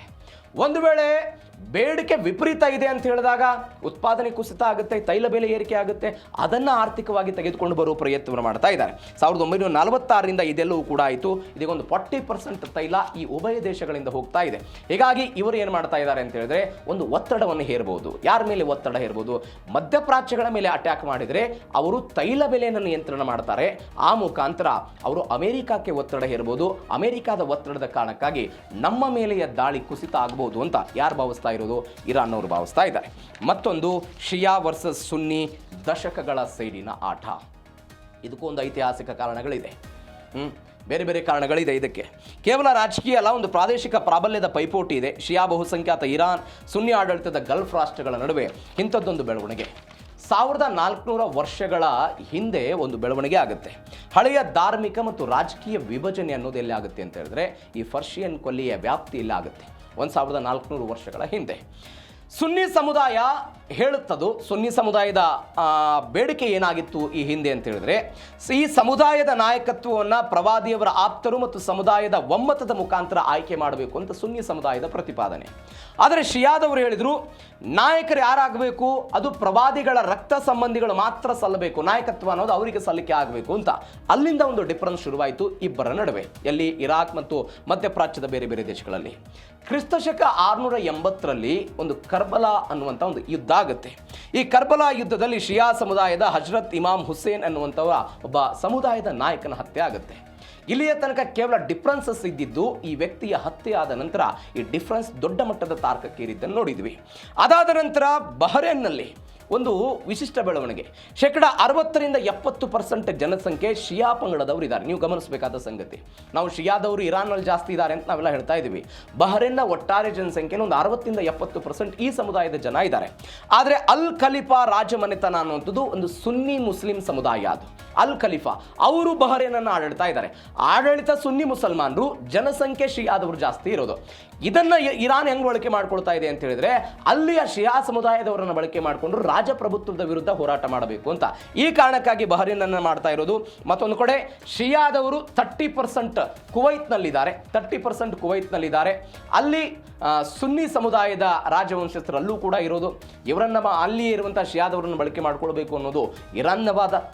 ಅಂದರೆ ಈ ಶಿಯಾ ಸುನ್ನಿ ಎನ್ನುವಂತಹ ಈ ಘರ್ಷಣೆ ಏನಿದೆ ಅಥವಾ ಈ ಭಿನ್ನಾಭಿಪ್ರಾಯಗಳೇನಿದೆ ಇದು ಮಧ್ಯಪ್ರಾಚ್ಯ ಮತ್ತು ಇರಾನ್ ನಡುವೆ ಒಂದು ದೊಡ್ಡ ಮಟ್ಟದ ಡಿಫ್ರೆನ್ಸನ್ನು ಕ್ರಿಯೇಟ್ ಮಾಡಿದ್ದನ್ನು ನೋಡ್ತಾ ಇದ್ದೀವಿ. ಇವೆಲ್ಲದರ ನಡುವೆ ಅಮೆರಿಕ ಸುನ್ನಿ ಪ್ರಾಬಲ್ಯದ ದೇಶಗಳ ಮೇಲೆ ತನ್ನ ಮಿತ್ರತ್ವವನ್ನು ಬಯಸಿದ್ದು. ಎಲ್ಲ ಐತಿಹಾಸಿಕ ಕಾರಣಗಳಿಗಾಗಿ ಅಮೆರಿಕವನ್ನು ಒಂದು ನೆಪವಾಗಿಟ್ಟುಕೊಂಡು ಇರಾನ್ ಇವತ್ತು ಮಧ್ಯಪ್ರಾಚ್ಯ ದೇಶಗಳ ಮೇಲೆ ಒಂದು ದಾಳಿ ಮಾಡುವ ಪ್ರಯತ್ನವನ್ನು ಮಾಡ್ತಾ ಇದೆ. ಭಾರತ ಸರ್ಕಾರ ಈ ಹಿಂದೆ ಒಂದು ಒಪ್ಪಂದವನ್ನು ಮಾಡಿಕೊಂಡಿತ್ತು ಅಥವಾ ಒಂದು ನೀತಿಯನ್ನು ಜಾರಿಗೆ ತಂದಿತ್ತು. ಅದು ಪೆಟ್ರೋಲ್ಗೆ ಎಥನಾಲನ್ನು ಮಿಕ್ಸ್ ಮಾಡಬೇಕು, ಮಿಶ್ರಣ ಮಾಡಬೇಕು. ಆ ಮುಖಾಂತರ ಈ ಕಚ್ಚಾ ತೈಲವನ್ನು ಆಮದು ಮಾಡ್ಕೊಳ್ತೀವಿ ಅದರ ಪ್ರಮಾಣವನ್ನು ನಾವು ಕಡಿಮೆ ಮಾಡಬೇಕು ಅನ್ನೋದು ಭಾರತ ಸರ್ಕಾರದ ಅಥವಾ ನರೇಂದ್ರ ಮೋದಿ ಸರ್ಕಾರ ಒಂದು ದೊಡ್ಡ ಕನಸಾಗಿತ್ತು. 2030ರ ವೇಳೆಗೆ ಎಥನಾಲ್ ಮಿಶ್ರಣವನ್ನು 20% ಮಾಡಬೇಕು ಅನ್ನುವಂಥ ಆಲೋಚನೆ ಇತ್ತು. ಆದರೆ 2030ಕ್ಕೆ ಇನ್ನು 4 ವರ್ಷ ಬಾಕಿ ಇದ್ದಾಗಲೇ ಈಗಾಗಲೇ ಭಾರತ 20% ಎಥನಾಲ್ ಮಿಶ್ರಣವನ್ನು ಸಾಧಿಸಿಬಿಟ್ಟಿದೆ ಅಂತ ಸ್ವತಃ ಕೇಂದ್ರ ರಸ್ತೆ ಸಾರಿಗೆ ಮತ್ತು ಭೂ ಹೆದ್ದಾರಿ ಸಚಿವರಾಗಿರುವಂಥ ನಿತಿನ್ ಗಡ್ಕರಿ ಅವರು ಹೇಳಿದ್ದಾರೆ. ಇವೆಲ್ಲದರ ನಡುವೆ ಸಾಮಾಜಿಕ ಮಾಧ್ಯಮಗಳಲ್ಲಿ ಒಂದು ಸುದ್ದಿ ಚರ್ಚೆ ಆಗ್ತಾ ಇತ್ತು. ಯಾವುದು ಅಂತ ಹೇಳಿದ್ರೆ ಎಥನಾಲ್ ಮಿಶ್ರಣ ಪೆಟ್ರೋಲ್ನ ಬಳಕೆ ಮಾಡಿದರೆ ಅತ್ಯಂತ ಕಡಿಮೆ ಮೈಲೇಜನ್ನು ವಾಹನಗಳು ಕೊಡುತ್ತೆ ಅನ್ನುವಂಥದ್ದು ಒಂದು. ಎರಡನೇದು ವಾಹನಗಳ ಎಂಜಿನ್ ಕೆಟ್ಟು ಹೋಗ್ಬಿಡುತ್ತೆ ಅನ್ನುವಂಥ ಸುದ್ದಿಗಳೆಲ್ಲ ಬರ್ತಾ ಇತ್ತು. ಆದರೆ ಇದೀಗ ಸ್ವತಃ ನಿತಿನ್ ಗಡ್ಕರಿ ಅವರೇ ಒಪ್ಕೊಂಡಿದ್ದಾರೆ, ಹೌದು ಮೈಲೇಜ್ ಕಡಿಮೆ ಆಗುತ್ತೆ ಆದರೆ ಎಂಜಿನ್ಗಳಿಗೆ ಯಾವುದೂ ಕೂಡ ಸಮಸ್ಯೆ ಆಗಲ್ಲ ಅಂತ. ಹಾಗಾದರೆ ಯಾಕೆ ಕಡಿಮೆ ಆಗುತ್ತೆ ಮೈಲೇಜು? ಸಚಿವರು ಕೊಟ್ಟಂತಹ ಕಾರಣ ಏನು? ಎಲ್ಲವನ್ನು ಕೂಡ ಡೀಟೇಲ್ಸ್ ನೋಡ್ತಾ ಹೋಗೋಣ. ಎಥನಾಲ್ ಸತ್ಯವನ್ನು ನಿತಿನ್ ಗಡ್ಕರಿ ಒಪ್ಕೊಂಡಿದ್ದಾರೆ. ಕೇಂದ್ರ ರಸ್ತೆ ಮತ್ತು ಭೂ ಸಾರಿಗೆ ಸಚಿವ ನಿತಿನ್ ಗಡ್ಕರಿ ಮಹಾರಾಷ್ಟ್ರದವರು, ಅವರು ಮೈಲೇಜ್ ಡೌನ್ ಆಗೋದು ನಿಜ ಅಂತ ಹೇಳಿದರು. ಒಂದು ಸಭೆಯಲ್ಲಿ ಭಾಗವಹಿಸಿದ್ರು. ಆ ಸಭೆಯಲ್ಲಿ ಈ ಮಾತು ಹೇಳಿದರು. ಪೆಟ್ರೋಲ್ ಮತ್ತು ಎಥನಾಲ್ನ ಕ್ಯಾಲೋರಿಫಿಕ್ ಮೌಲ್ಯ ಏನಿದೆ ಆ ವ್ಯತ್ಯಾಸದ ಕಾರಣಕ್ಕಾಗಿ ಇಂಥದ್ದೊಂದು ಬೆಳವಣಿಗೆ ಆಗುತ್ತೆ. ಮೈಲೇಜ್ ಕೇವಲ 3ರಿಂದ 7% ಮಾತ್ರ ಕಡಿಮೆ ಆಗುತ್ತೆ ಅಂತ ಹೇಳಿದ್ದಾರೆ. ನೀವು ನೋಡಿ, ಸ್ವಲ್ಪ ನೋಡ್ಬಿಡೋಣ ಇದು ಎಥನಾಲ್ ಅಂದ್ರೆ ಏನು ಎತ್ತ ಅಂತ. ಶುದ್ಧ ಆಲ್ಕೋಹಾಲ್ ರೀತಿ ಇರುತ್ತಿದೆ ಎಥನಾಲ್. ಯಾವುದರಿಂದ ತಯಾರು ಮಾಡ್ತಾರೆ? ಕಬ್ಬಿನ ರಸ, ಕಾಕಂಬಿ, ಜೋಳ, ಹಾಳಾದಂತಹ ಧಾನ್ಯಗಳೇನಿರುತ್ತೆ ಇದನ್ನು ತಯಾರು ಮಾಡ್ತಾರೆ. ನಾವು ಭಾರತದವ್ರು ಏನು ಮಾಡ್ತೀವಿ, ಅನೇಕ ಬಾರಿ ಚರ್ಚೆ ಮಾಡಿದಾಗ ಒಂದು 85% ಇಂಧನವನ್ನು ಬೇರೆ ಬೇರೆ ದೇಶಗಳಿಂದ ಆಮದು ಮಾಡ್ಕೊಳ್ತೀವಿ. ಅದಕ್ಕಾಗಿ ವಿದೇಶಿ ವಿನಿಮಯ ಎಲ್ಲ ಖರ್ಚಾಗಿದ್ದನ್ನು ನೋಡ್ತಾ ಇದ್ದೀವಿ. ಹೀಗಾಗಿ ಪೆಟ್ರೋಲ್ಗೆ ಎಥನಾಲನ್ನು ಮಿಶ್ರಣ ಮಾಡಬೇಕು, ನಮ್ಮ ದೇಶದಿಂದ ಏನು ವಿದೇಶಿ ವಿನಿಮಯ ಹೋಗ್ತಾ ಇದೆ ಅದನ್ನು ತಡಿಬೇಕು ಅನ್ನೋಂಥ ಉದ್ದೇಶ. ಮತ್ತೊಂದು, ಎಥನಾಲ್ ಪರಿಸರ ಸ್ನೇಹಿ ಆಗಿರುತ್ತೆ, ರೈತರಿಗೆ ನೆರವಾಗುತ್ತೆ ಅಂತ ಕೇಂದ್ರ ಸರ್ಕಾರ ಏನು ಮಾಡ್ತು, ಒಂದು 2018ರಲ್ಲಿ ರಾಷ್ಟ್ರೀಯ ಜೈವಿಕ ಇಂಧನ ನೀತಿಯನ್ನು ತೆಗೆದುಕೊಂಡು ಬಂದರು. ರಾಷ್ಟ್ರೀಯ ಜೈವಿಕ ಇಂಧನ ನೀತಿ 2013-14ರಲ್ಲಿ ಎಷ್ಟಿತ್ತು ಪರ್ಸೆಂಟೇಜು? 1.5% ನಾವು ಮಿಶ್ರಣ ಮಾಡ್ತಾ ಇದ್ವಿ. ಇದೀಗ 20% ಆಗಿದೆ. 2014ರಲ್ಲಿ 200 ಕೋಟಿ ಲೀಟರ್ ತಯಾರು ಮಾಡ್ತಾ ಇದ್ವಿ ನಾವು ಎಥನಾಲನ್ನು. ಇದೀಗ ಎಷ್ಟು ಮಾಡ್ತಾ ಇದ್ದೀವಿ? 2,000 ಕೋಟಿ ಲೀಟರ್ನೆಲ್ಲ ತಯಾರು ಮಾಡ್ತಾ ಇದ್ದೀವಿ. ಇದರಿಂದ ವಿದೇಶಿ ವಿನಿಮಯ ಉಳಿತಾಯ 1.44 ಲಕ್ಷ ಕೋಟಿ ರೂಪಾಯಿ ಎಲ್ಲ ಉಳಿಯುತ್ತೆ ಅಂತ. ಕಡಿಮೆ ಕ್ಯಾಲೋರಿಫಿಕ್ ಮೌಲ್ಯ ಇರುವ ಕಾರಣಕ್ಕಾಗಿ ನೀವು ನೋಡಿ, ಅವರು ಒಂದು ಎಕ್ಸಾಂಪಲ್ ಕೊಟ್ಟಿರೋದಕ್ಕೆ, ನೀವು ಪೆಟ್ರೋಲನ್ನು ತಯಾರು ಮಾಡೋದಕ್ಕೆ ಎಥನಾಲ್ ತಯಾರು ಮಾಡಿದ್ದಕ್ಕಿಂತಲೂ ಕೂಡ 33% ಶಕ್ತಿ ವ್ಯಯ ಆಗುತ್ತೆ. ಅಂದರೆ ಎಥನಾಲ್ ತಯಾರು ಮಾಡೋದಕ್ಕೆ 33% ಶಕ್ತಿ ಕಡಿಮೆ ಇರುತ್ತೆ. ಈ ಕಾರಣಕ್ಕಾಗಿ ಮೈಲೇಜ್ ಕಡಿಮೆ ಆಗುತ್ತೆ ಅಂತ ಒಂದು ಕಾರಣ ಕೊಡ್ತಾ ಇದ್ದಾರೆ. ಮತ್ತೊಂದು ಕಡೆ ಪೆಟ್ರೋಲ್ನಲ್ಲಿರುವಂತಹ ಸಾಂದ್ರತೆಯೇ ಬೇರೆ ಮತ್ತು ಎಥನಾಲ್ನಲ್ಲಿರುವಂತಹ ಸಾಂದ್ರತೆಯೇ ಬೇರೆ. ಈ ಸಾಂದ್ರತೆಯ ಕಾರಣಕ್ಕಾಗಿಯೂ ಕೂಡ ಡಿಫ್ರೆನ್ಸ್ ಇದೆ ಅಂತ ಅವ್ರು ಹೇಳ್ತಾ ಇರೋದು. ನೀವು ನೋಡಿ, ಈ 10 ಪೆಟ್ರೋಲನ್ನು ನೀವು ಎಲ್ಲ ಬಳಕೆ ಮಾಡಿಕೊಂಡ್ರೆ 1-2% ಮೈಲೇಜ್ ಕಡಿಮೆ ಆಗ್ಬೋದು. ಈ 20 ಪೆಟ್ರೋಲನ್ನು ಬಳಕೆ ಮಾಡಿಕೊಂಡ್ರೆ ಒಂದು 5-7% ಅಂತ. ನೀವು ಬೈಕು ಒಂದು 50 ಕಿಲೋಮೀಟರ್ ಮೈಲೇಜ್ ಕೊಡ್ತಾ ಇದ್ರೆ ಈಗ ಎಷ್ಟು ಕೊಡುತ್ತೆ? ಒಂದು 57-58 ಕೊಡ್ಬೋದು ಅಂತ ನಿತಿನ್ ಗಡ್ಕರಿ ಒಪ್ಕೊಂಡಿದ್ದಾರೆ. ಆ ಮುಖಾಂತರ ಸ್ವಲ್ಪ ಮಟ್ಟಿಗೆ ಮೈಲೇಜ್ ಕಡಿಮೆ ಆಗುತ್ತೆ ಅನ್ನೋದು ಅವರ ಮಾತು. ಮತ್ತೊಂದು ಕಡೆ ಎಂಜಿನ್ ಹಾಳಾಗುತ್ತೆ ಅನ್ನುವಂಥ ಸುದ್ದಿ ಇದೆಯಲ್ಲ, ಆ ಸುದ್ದಿ ಶುದ್ಧ ಸುಳ್ಳು ಅಂತ ಯಾರು ಹೇಳ್ತಾ ಇರೋದು? ನಿತಿನ್ ಗಡ್ಕರಿ ಅವರು ಹೇಳ್ತಾ ಇರೋದು. E20 ಇಂಧನದಿಂದ ದೇಶದಲ್ಲಿ ಒಂದೇ ಒಂದು ಕಾರು ಕೂಡ ಹಾಳಾಗಿಲ್ಲ. ಒಂದು ಪುಣೆಯ ಯಾವುದೋ ಒಂದು ವರದಿಯನ್ನು ಕೂಡ ಅವರೆಲ್ಲ ಉಲ್ಲೇಖ ಮಾಡಿ ಹೇಳಿದ್ರು ಅದ್ರ ಬಗ್ಗೆ. ಜುಲೈ 26 ಅಂದರೆ 2026ರಲ್ಲಿ ವಿಕಸಿತ್ ಭಾರತ್ ಕಾನ್ಕ್ಲೇವ್ ಎನ್ನುವಂಥ ಒಂದು ಕಾರ್ಯಕ್ರಮ, ಅದರಲ್ಲಿ ಮಾತನಾಡಿದರು.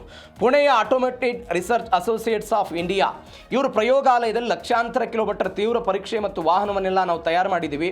ಅದನ್ನೆಲ್ಲ ಚೆಕ್ ಮಾಡಿನೇ E20 ಇಂಧನವನ್ನು ಬಿಡುಗಡೆ ಮಾಡಿದ್ವಿ.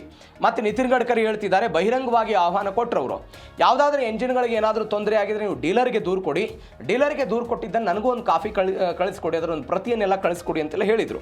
ಅವರು ಮತ್ತೊಂದು ಉದಾಹರಣೆ ಕೊಡ್ತಾರೆ. ಬ್ರೆಜಿಲ್, ಅಮೆರಿಕ, ಥೈಲ್ಯಾಂಡ್ ಎಲ್ಲ ದೇಶಗಳಲ್ಲೂ ಕೂಡ ಅತಿ ಹೆಚ್ಚಾಗಿ ಎಥನಾಲನ್ನು ಬಳಕೆ ಮಾಡ್ಕೊಳ್ತಾ ಇದ್ದಾರೆ, ಮಿಶ್ರಿತ ಇಂಧನ ಬಳಕೆಯನ್ನು ಮಾಡ್ಕೊಳ್ತಾ ಇದ್ದಾರೆ, ಯಶಸ್ವಿ ಆಗಿದ್ದಾರೆ.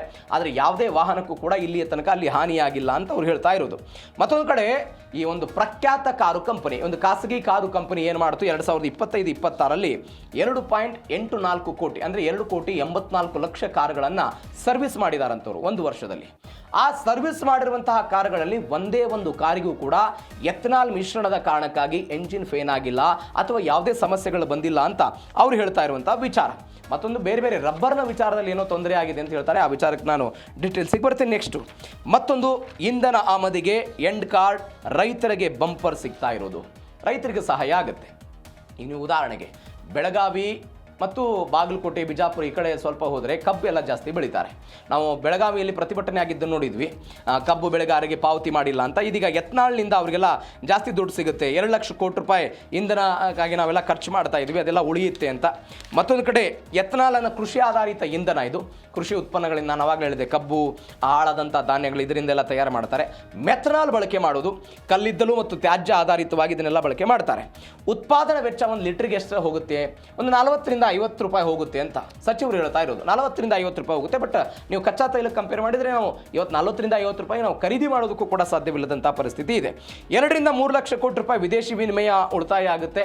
ಇದರಿಂದ ಸಚಿವರು ಹೇಳ್ತಾ ಇರೋದು, ಈ ಕಬ್ಬು ಬಾಕಿ ಹಣ ಇತ್ತಲ್ಲ, ನಾನು ಅವಾಗಲೇ ಹೇಳಿದ್ನಲ್ಲ, ನೀವು ಕೇವಲ ಸಕ್ಕರೆಯನ್ನು ಉತ್ಪಾದನೆ ಮಾಡಿದರೆ ಮಾತ್ರ ಕಾರ್ಖಾನೆಗಳಿಗೆ ಬೇಗವಾಗಿ ಹಣವನ್ನು ಪಾವತಿ ಮಾಡೋದಕ್ಕೆ ಸಾಧ್ಯ ಇಲ್ಲ. ಈ ಕಾರಣಕ್ಕಾಗಿ ಇದು ಆಗಬಹುದು ಅಂತ. ಈ ಉತ್ಪಾದನಾ ಘಟಕಗಳನ್ನು ಗ್ರಾಮಗಳಲ್ಲಿ ತೆಗೆಯುವುದು, ಉದ್ಯೋಗ ಅವಕಾಶವನ್ನು ಸೃಷ್ಟಿ ಮಾಡುವುದು ಎಲ್ಲವೂ ಕೂಡ ನಮ್ಮ ಉದ್ದೇಶ ಅಂತ ನಿತಿನ್ ಗಡ್ಕರಿ ಅವರು ಹೇಳಿದ್ದಾರೆ. ಮತ್ತೊಂದು ಬೆಳವಣಿಗೆ ಏನು ಅಂತ ಹೇಳಿದರೆ, ಏನು ಊಹಾಪೋಹ ಮತ್ತು ಅಸಲಿ ಸತ್ಯಗಳು ಏನೇನು? ಮಿಥ್ಯ ನಂಬರ್ 1, ಮೈಲೇಜ್ 30% ಕುಸಿಯುತ್ತೆ. ಎಥನಾಲ್ ಮಿಶ್ರಿತ ಪೆಟ್ರೋಲನ್ನು ಬಳಕೆ ಮಾಡಿದರೆ ಒಂದು 30% ಮೈಲೇಜ್ ಎಲ್ಲ ಕುಸಿದು ಬಿಡುತ್ತೆ ಅಂತ. ಆದರೆ ಅವರು ಹೇಳ್ತಾ ಇರುವಂಥ ಸತ್ಯ 3-7% ಮಾತ್ರ ಕುಸಿತ ಆಗುತ್ತೆ ಅಂತ. ಇಂಧನ ಟ್ಯಾಂಕ್ಗೆ ಇರುವೆಗಳು ಮುತ್ಕೊಳ್ಳುತ್ತೆ, ಅಂದರೆ ಸಿಹಿ ಇರುತ್ತೆ, ಕಬ್ಬಿನಿಂದ ಎಲ್ಲ ಮಾಡಿರ್ತಾರಲ್ಲ, ಹೀಗಾಗಿ ಇರುವೆಗಳೆಲ್ಲ ಮುತ್ಕೊಳ್ಳುತ್ತೆ ಅಂತ. ಆದರೆ ಎಥನಾಲ್ನಲ್ಲಿ ಸಕ್ಕರೆ ಅಂಶ ಇರೋದಿಲ್ಲ, ಇದೊಂದು ಕೇವಲ ವದಂತಿ ಅಂತ ಅವರು ಹೇಳಿದರು. ಮತ್ತೊಂದು ಕಡೆ ಎಂಜಿನ್ ಪಾರ್ಟ್ಗಳು ತುಕ್ಕು ಹಿಡಿತವೆ, ಆದರೆ ಸತ್ಯ ಅಂತ ಹೇಳಿದರೆ 2023 ನಂತರದ ವಾಹನಗಳು ಸಂಪೂರ್ಣವಾಗಿ ಸುರಕ್ಷಿತ ಇದ್ದಾರೆ ಅಂತೆ. ಇದು ಅಸಲಿ ಮತ್ತು ಊಹಾಪೋಹದ ಬಗ್ಗೆ. ಮತ್ತೊಂದು ಕಡೆ ಕೊನೆಯದಾಗಿ ಸವಾರರಿಗೆ ನಿತಿನ್ ಗಡ್ಕರಿ ಒಂದು ಕಿವಿ ಮಾತು ಹೇಳಿದ್ದಾರೆ. ಏನು ಕಿವಿ ಮಾತು ಹೇಳಿದರು ಸಚಿವರು? ಏನು ಹೇಳಿದರು ಅಂತ ಹೇಳಿದರೆ, ಹಳೆಯ ವಾಹನಗಳಿದ್ದರೆ, ನಿಮ್ಮ ಬಳಿ ಹಳೆಯ ವಾಹನಗಳಿದ್ದರೆ ಮೆಟಲ್ ಪಾರ್ಟ್ಸನ್ನು ಬದಲಿಸಿ ರಬ್ಬರ್ ವಾಷರ್ಗಳನ್ನು ಬಳಕೆ ಮಾಡಿ, ಅಳವಡಿಸಿ ಅಂತ ಹೇಳಿದರು. ಸಾಮಾಜಿಕ ಮಾಧ್ಯಮಗಳಲ್ಲಿ ಹರಡ್ತಾ ಇರುವಂತಹ ಈ ಮಾತುಗಳಿಗೆ ಯಾವುದೇ ಕಾರಣಕ್ಕೂ ಕೂಡ ಕಿವಿಗೊಡಬೇಡಿ. ಇನ್ನೂ ಒಂದು ಸುದ್ದಿ ಹೋಗ್ತಾ ಇದೆ, ಇವರ ಪುತ್ರನ ಬಿಸ್ನೆಸ್ ಕೂಡ ಎಥನಾಲ್ಗೆ ಸಂಬಂಧಪಟ್ಟದ್ದಿದೆ. ಈ ಕಾರಣಕ್ಕಾಗಿ ಎಥನಾಲನ್ನು ಬಳಕೆ ಮಾಡೋದಕ್ಕೆ ನಿತಿನ್ ಗಡ್ಕರಿ ಹೇಳ್ತಿದ್ದಾರೆ ಅನ್ನುವಂಥ ಸುದ್ದಿ ಕೂಡ ಇದೆ. ಅದು ಯಾವುದೂ ಕೂಡ ನಂಬಬೇಡಿ. ಎಥನಾಲ್ ಬಳಕೆಯಿಂದ ದೇಶದ ಬೊಕ್ಕಸಕ್ಕೆ ಕೋಟ್ಯಾಂತರ ರೂಪಾಯಿ ಉಳಿಯುತ್ತೆ. ಟ್ರ್ಯಾಕ್ಟರ್ ಕಟಾವು ಯಂತ್ರಗಳ ಎಥನಾಲ್ ಆಧಾರಿತ ಇಂಧನ ಬಳಕೆಗೆ ಯೋಚನೆ ಮಾಡ್ತೀವಿ. ಭಾರತವನ್ನು ಸ್ವಾವಲಂಬಿ ಮಾಡೋದೇ ನಮ್ಮ ಸರ್ಕಾರದ ಗುರಿ ಅಂತ ನಿತಿನ್ ಗಡ್ಕರಿ ಅವರು ಸಾಮಾಜಿಕ ಮಾಧ್ಯಮಗಳ ಈ ಒಟ್ಟಾರೆ ಊಹಾಪೋಹಗಳು, ಚರ್ಚೆಗಳು ಸತ್ಯನೋ ಮಿಥ್ಯನೋ, ಆದರೆ ಇದು ಯಾವುದೂ ಕೂಡ ಸತ್ಯ ಅಲ್ಲ ಅಂತ ಇದೀಗ ನಿತಿನ್ ಗಡ್ಕರಿ ಅವರು ಹೇಳಿರೋದು. ಕೇರಳಂನಲ್ಲಿ ಅವಾಂತರಗಳಾಗಿದ್ದು, ಮತ್ತೊಂದು ಕಡೆ ಕರಾವಳಿ ಭಾಗದಲ್ಲಿ ಮಳೆ ಕುಸಿತ ಆಗಿದ್ದನ್ನು ನೋಡ್ತಾ ಇದ್ದೀವಿ, ಬೇರೆ ಬೇರೆ ಕಡೆ ಆಗಿದ್ದನ್ನು ನೋಡ್ತಾ ಇದ್ದೀವಿ. ಏನೇನಾಗ್ತಾ ಇದೆ ಡೀಟೇಲ್ಸ್ ಎಲ್ಲ ನೋಡ್ತಾ ಹೋಗೋಣ. ಹಾಗಾದರೆ ಎಲ್ಲೆಲ್ಲಿ ಮಳೆಯ ಆರ್ಭಟ ಏನು? ಕರಾವಳಿಯ ಉಡುಪಿ, ದಕ್ಷಿಣ ಕನ್ನಡ, ಉತ್ತರ ಕನ್ನಡದಲ್ಲೆಲ್ಲ ಭಾರೀ ಮಳೆಯ ಎಚ್ಚರಿಕೆಯನ್ನು ಕೊಡಲಾಗಿದೆ.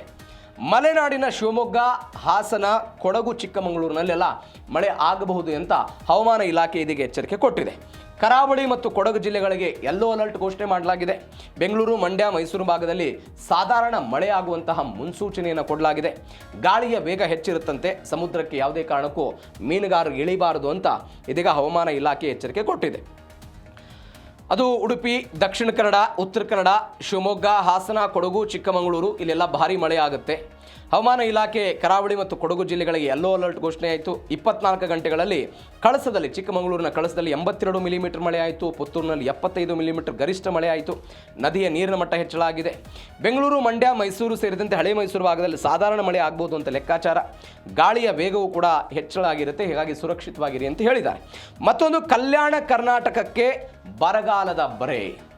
ಕಲ್ಯಾಣ ಕರ್ನಾಟಕದ ಜಿಲ್ಲೆಗಳು ಕಲಬುರಗಿ, ಯಾದಗಿರಿ, ಬೀದರ್, ರಾಯಚೂರು, ಕೊಪ್ಪಳ ಈ ಎಲ್ಲ ಭಾಗದಲ್ಲಿ 36% ಮಳೆಯ ಕೊರತೆ ಅಂತ ಹೇಳ್ತಾ ಇದ್ದಾರೆ. 36%.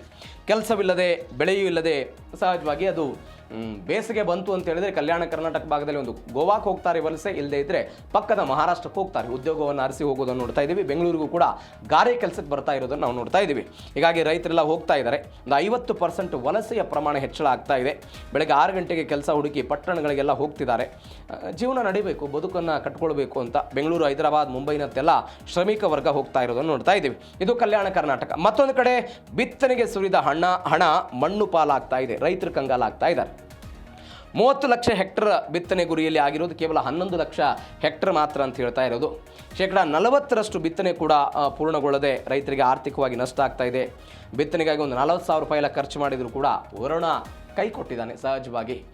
ಈ ಕಾರಣಕ್ಕಾಗಿ ರೈತರು ಸಂಕಷ್ಟದಲ್ಲಿರೋದು. ಜೂನ್ನಲ್ಲಿ ಮಳೆ ಇಲ್ಲದೆ ಮೊಳಕೆ ಒಡೆಯದೇನೆ ಬೀಜ, ರಸಗೊಬ್ಬರ ಎಲ್ಲವೂ ಕೂಡ ಹಾನಿಯಾಗಿದೆ. ಸಾಲ ಮಾಡಿ ಬಿತ್ತನೆ ಮಾಡಿದ್ದೀವಿ, ಈಗ ಕೂಲಿ ಕೆಲಸ ಮಾಡೋದು ಅನಿವಾರ್ಯ. ಕೂಲಿ ಕೆಲಸಕ್ಕಂದ್ರೆ ಹೊಲಕ್ಕೆ ಹೋಗಬೇಕು, ಹೊಲದಲ್ಲೇ ಕೆಲಸ ಇಲ್ಲ ಅಂತೇಳಿ ರೈತರು ಏನು ಮಾಡೋದಕ್ಕೆ ಸಾಧ್ಯ? ಹೊಲದಲ್ಲೇ ಬೆಳೆ ಇಲ್ಲ ಅಂತ ಹೇಳಿದ್ರೆ ಕೂಲಿ ಕೆಲಸ ಹೆಂಗೆ ಬರುತ್ತೆ? ಹೀಗಾಗಿ ನಿರುದ್ಯೋಗ ಕೂಡ ತಾಂಡವಾಡೋದಕ್ಕೆ ಶುರುವಾಗುತ್ತೆ. ಹೀಗಾಗಿ ಬೇರೆ ಬೇರೆ ಕೆಲಸಗಳನ್ನು ಹುಡುಕೊಳ್ಬೇಕು ಅನ್ನುವಂಥ ಅನಿವಾರ್ಯತೆ ಇದೆ. ಮತ್ತೊಂದು ಬೆಳವಣಿಗೆ, ಜಿಲ್ಲಾವಾರು ಮಳೆ ಕೊರತೆ ಎಲ್ಲೆಲ್ಲಿ ಎಷ್ಟೆಷ್ಟಿದೆ. ಕಲಬುರಗಿಯಲ್ಲಿ 38% ಮಳೆ ಕೊರತೆ ಅಂತೆ. ಯಾದಗಿರಿಯಲ್ಲಿ 40% ಭಾರಿ ಮಳೆ ಕುಸಿತ ಆಗಿದೆ. ರಾಯಚೂರಿನಲ್ಲಿ 35% ಮಳೆ ಇಲ್ಲದೆ ಒಣ ಹವೆ ಇದೆ. ಬೀದರ್ನಲ್ಲಿ 32% ಮಳೆಯ ಅಭಾವ ಆಗಿದೆ. ಬಳ್ಳಾರಿ, ಕೊಪ್ಪಳ, ವಿಜಯನಗರ ಜಿಲ್ಲೆಗಳಲ್ಲಿ ಪರಿಸ್ಥಿತಿ ವಿಪರೀತ ಗಂಭೀರವಾಗಿರುವುದನ್ನು ನೋಡ್ತಾ ಇದ್ದೀವಿ. ಜೂನ್ ಮತ್ತು ಜುಲೈ ಆರಂಭದ ಈ ಸಂಪೂರ್ಣ ಮಳೆ ಏನಾಗ್ಬಿಟ್ಟಿದೆ ಅದೆಲ್ಲ ಕೈ ಕೊಟ್ಟಿದೆ. ಹಾಗಾದರೆ ಇದು ಎಲ್ಲೆಲ್ಲಿ ಕೊರತೆ ಆಯಿತು ಮತ್ತು ಕೊನೆಯದಾಗಿ ಮುಂದಿನ ಹವಾಮಾನ ಹೇಗಿರಲಿದೆ, ಏನಾಗುತ್ತೆ, ಪ್ರಿಡಿಕ್ಟ್ ಏನಿದೆ? ಜುಲೈ 11ರಿಂದ ರಾಜ್ಯದಾದ್ಯಂತ ಮಳೆ ಪ್ರಮಾಣ ಇಳಿಕೆ ಆಗಬಹುದು ಅಂತ ಹೇಳ್ತಿದ್ದಾರೆ. ದಕ್ಷಿಣ ಕನ್ನಡ, ಉಡುಪಿ, ಕೊಡಗಿಗೆ ಯೆಲ್ಲೋ ಅಲರ್ಟ್. ಉಳಿದ ಜಿಲ್ಲೆಗಳಿಗೆ ಹಗುರದಿಂದ ಸಾಧಾರಣ ಮಳೆ ಆಗ್ಬೋದು ಅಂತ. ಬೆಂಗಳೂರಿನಲ್ಲೆಲ್ಲ ಮೋಡ ಕವಿದು ವಾತಾವರಣ ಇರುತ್ತಂತೆ. ಗರಿಷ್ಠ ತಾಪಮಾನ 30 ಡಿಗ್ರಿ ಸೆಲ್ಸಿಯಸ್ ಆಗ್ಬೋದು ಅಂತ. ಜುಲೈ 17ರ ತನಕ ರಾಜ್ಯದ ವಿವಿಧ ಕಡೆ ಒಣ ಹವೆ ಮುಂದುವರಿಯುತ್ತೆ ಅಂತ ಹವಾಮಾನ ಇಲಾಖೆ ಕೊಟ್ಟಿರುವಂಥ ಎಚ್ಚರಿಕೆ. ಇದು ಒಟ್ಟಾರೆ ಮಳೆಯ ಬಗ್ಗೆ ರಾಜ್ಯದ ವಿವಿಧ ಭಾಗಗಳಲ್ಲಿ ಒಂದು ಕಡೆ ವಿಪರೀತವಾಗಿ ಮಳೆಯಾಗಿ ಜನ ಅಸ್ತವ್ಯಸ್ತವನ್ನು ಅನುಭವಿಸ್ತಾ ಇದ್ದರೆ, ಕಲ್ಯಾಣ ಕರ್ನಾಟಕದ ಜಿಲ್ಲೆಗಳು ಮಾತ್ರ ಅಕ್ಷರಶಃ ಮಳೆ ಇಲ್ಲದೆ ಕಂಗಾಲಾಗಿರೋದು. ನೋಡೋಣ ಏನಾಗುತ್ತೆ, ಮಳೆರಾಯನ ಕೃಪಾ ಕಟಾಕ್ಷ ಇರುತ್ತಾ, ಏನಾಗುತ್ತೆ ನೋಡೋಣ. ಇದರೊಂದಿಗೆ ಇವತ್ತಿನ ಜೀ ಕನ್ನಡ ನ್ಯೂಸ್ ಅಡಿಗೆ ಮುಗಿಸ್ತಾ ಇದ್ದೀನಿ. ನೋಡ್ತಾ ಇರಿ ಜೀ ಕನ್ನಡ ನ್ಯೂಸ್, ಸತ್ಯವೇ ಸುದ್ದಿಯ ಜೀವಾಳ.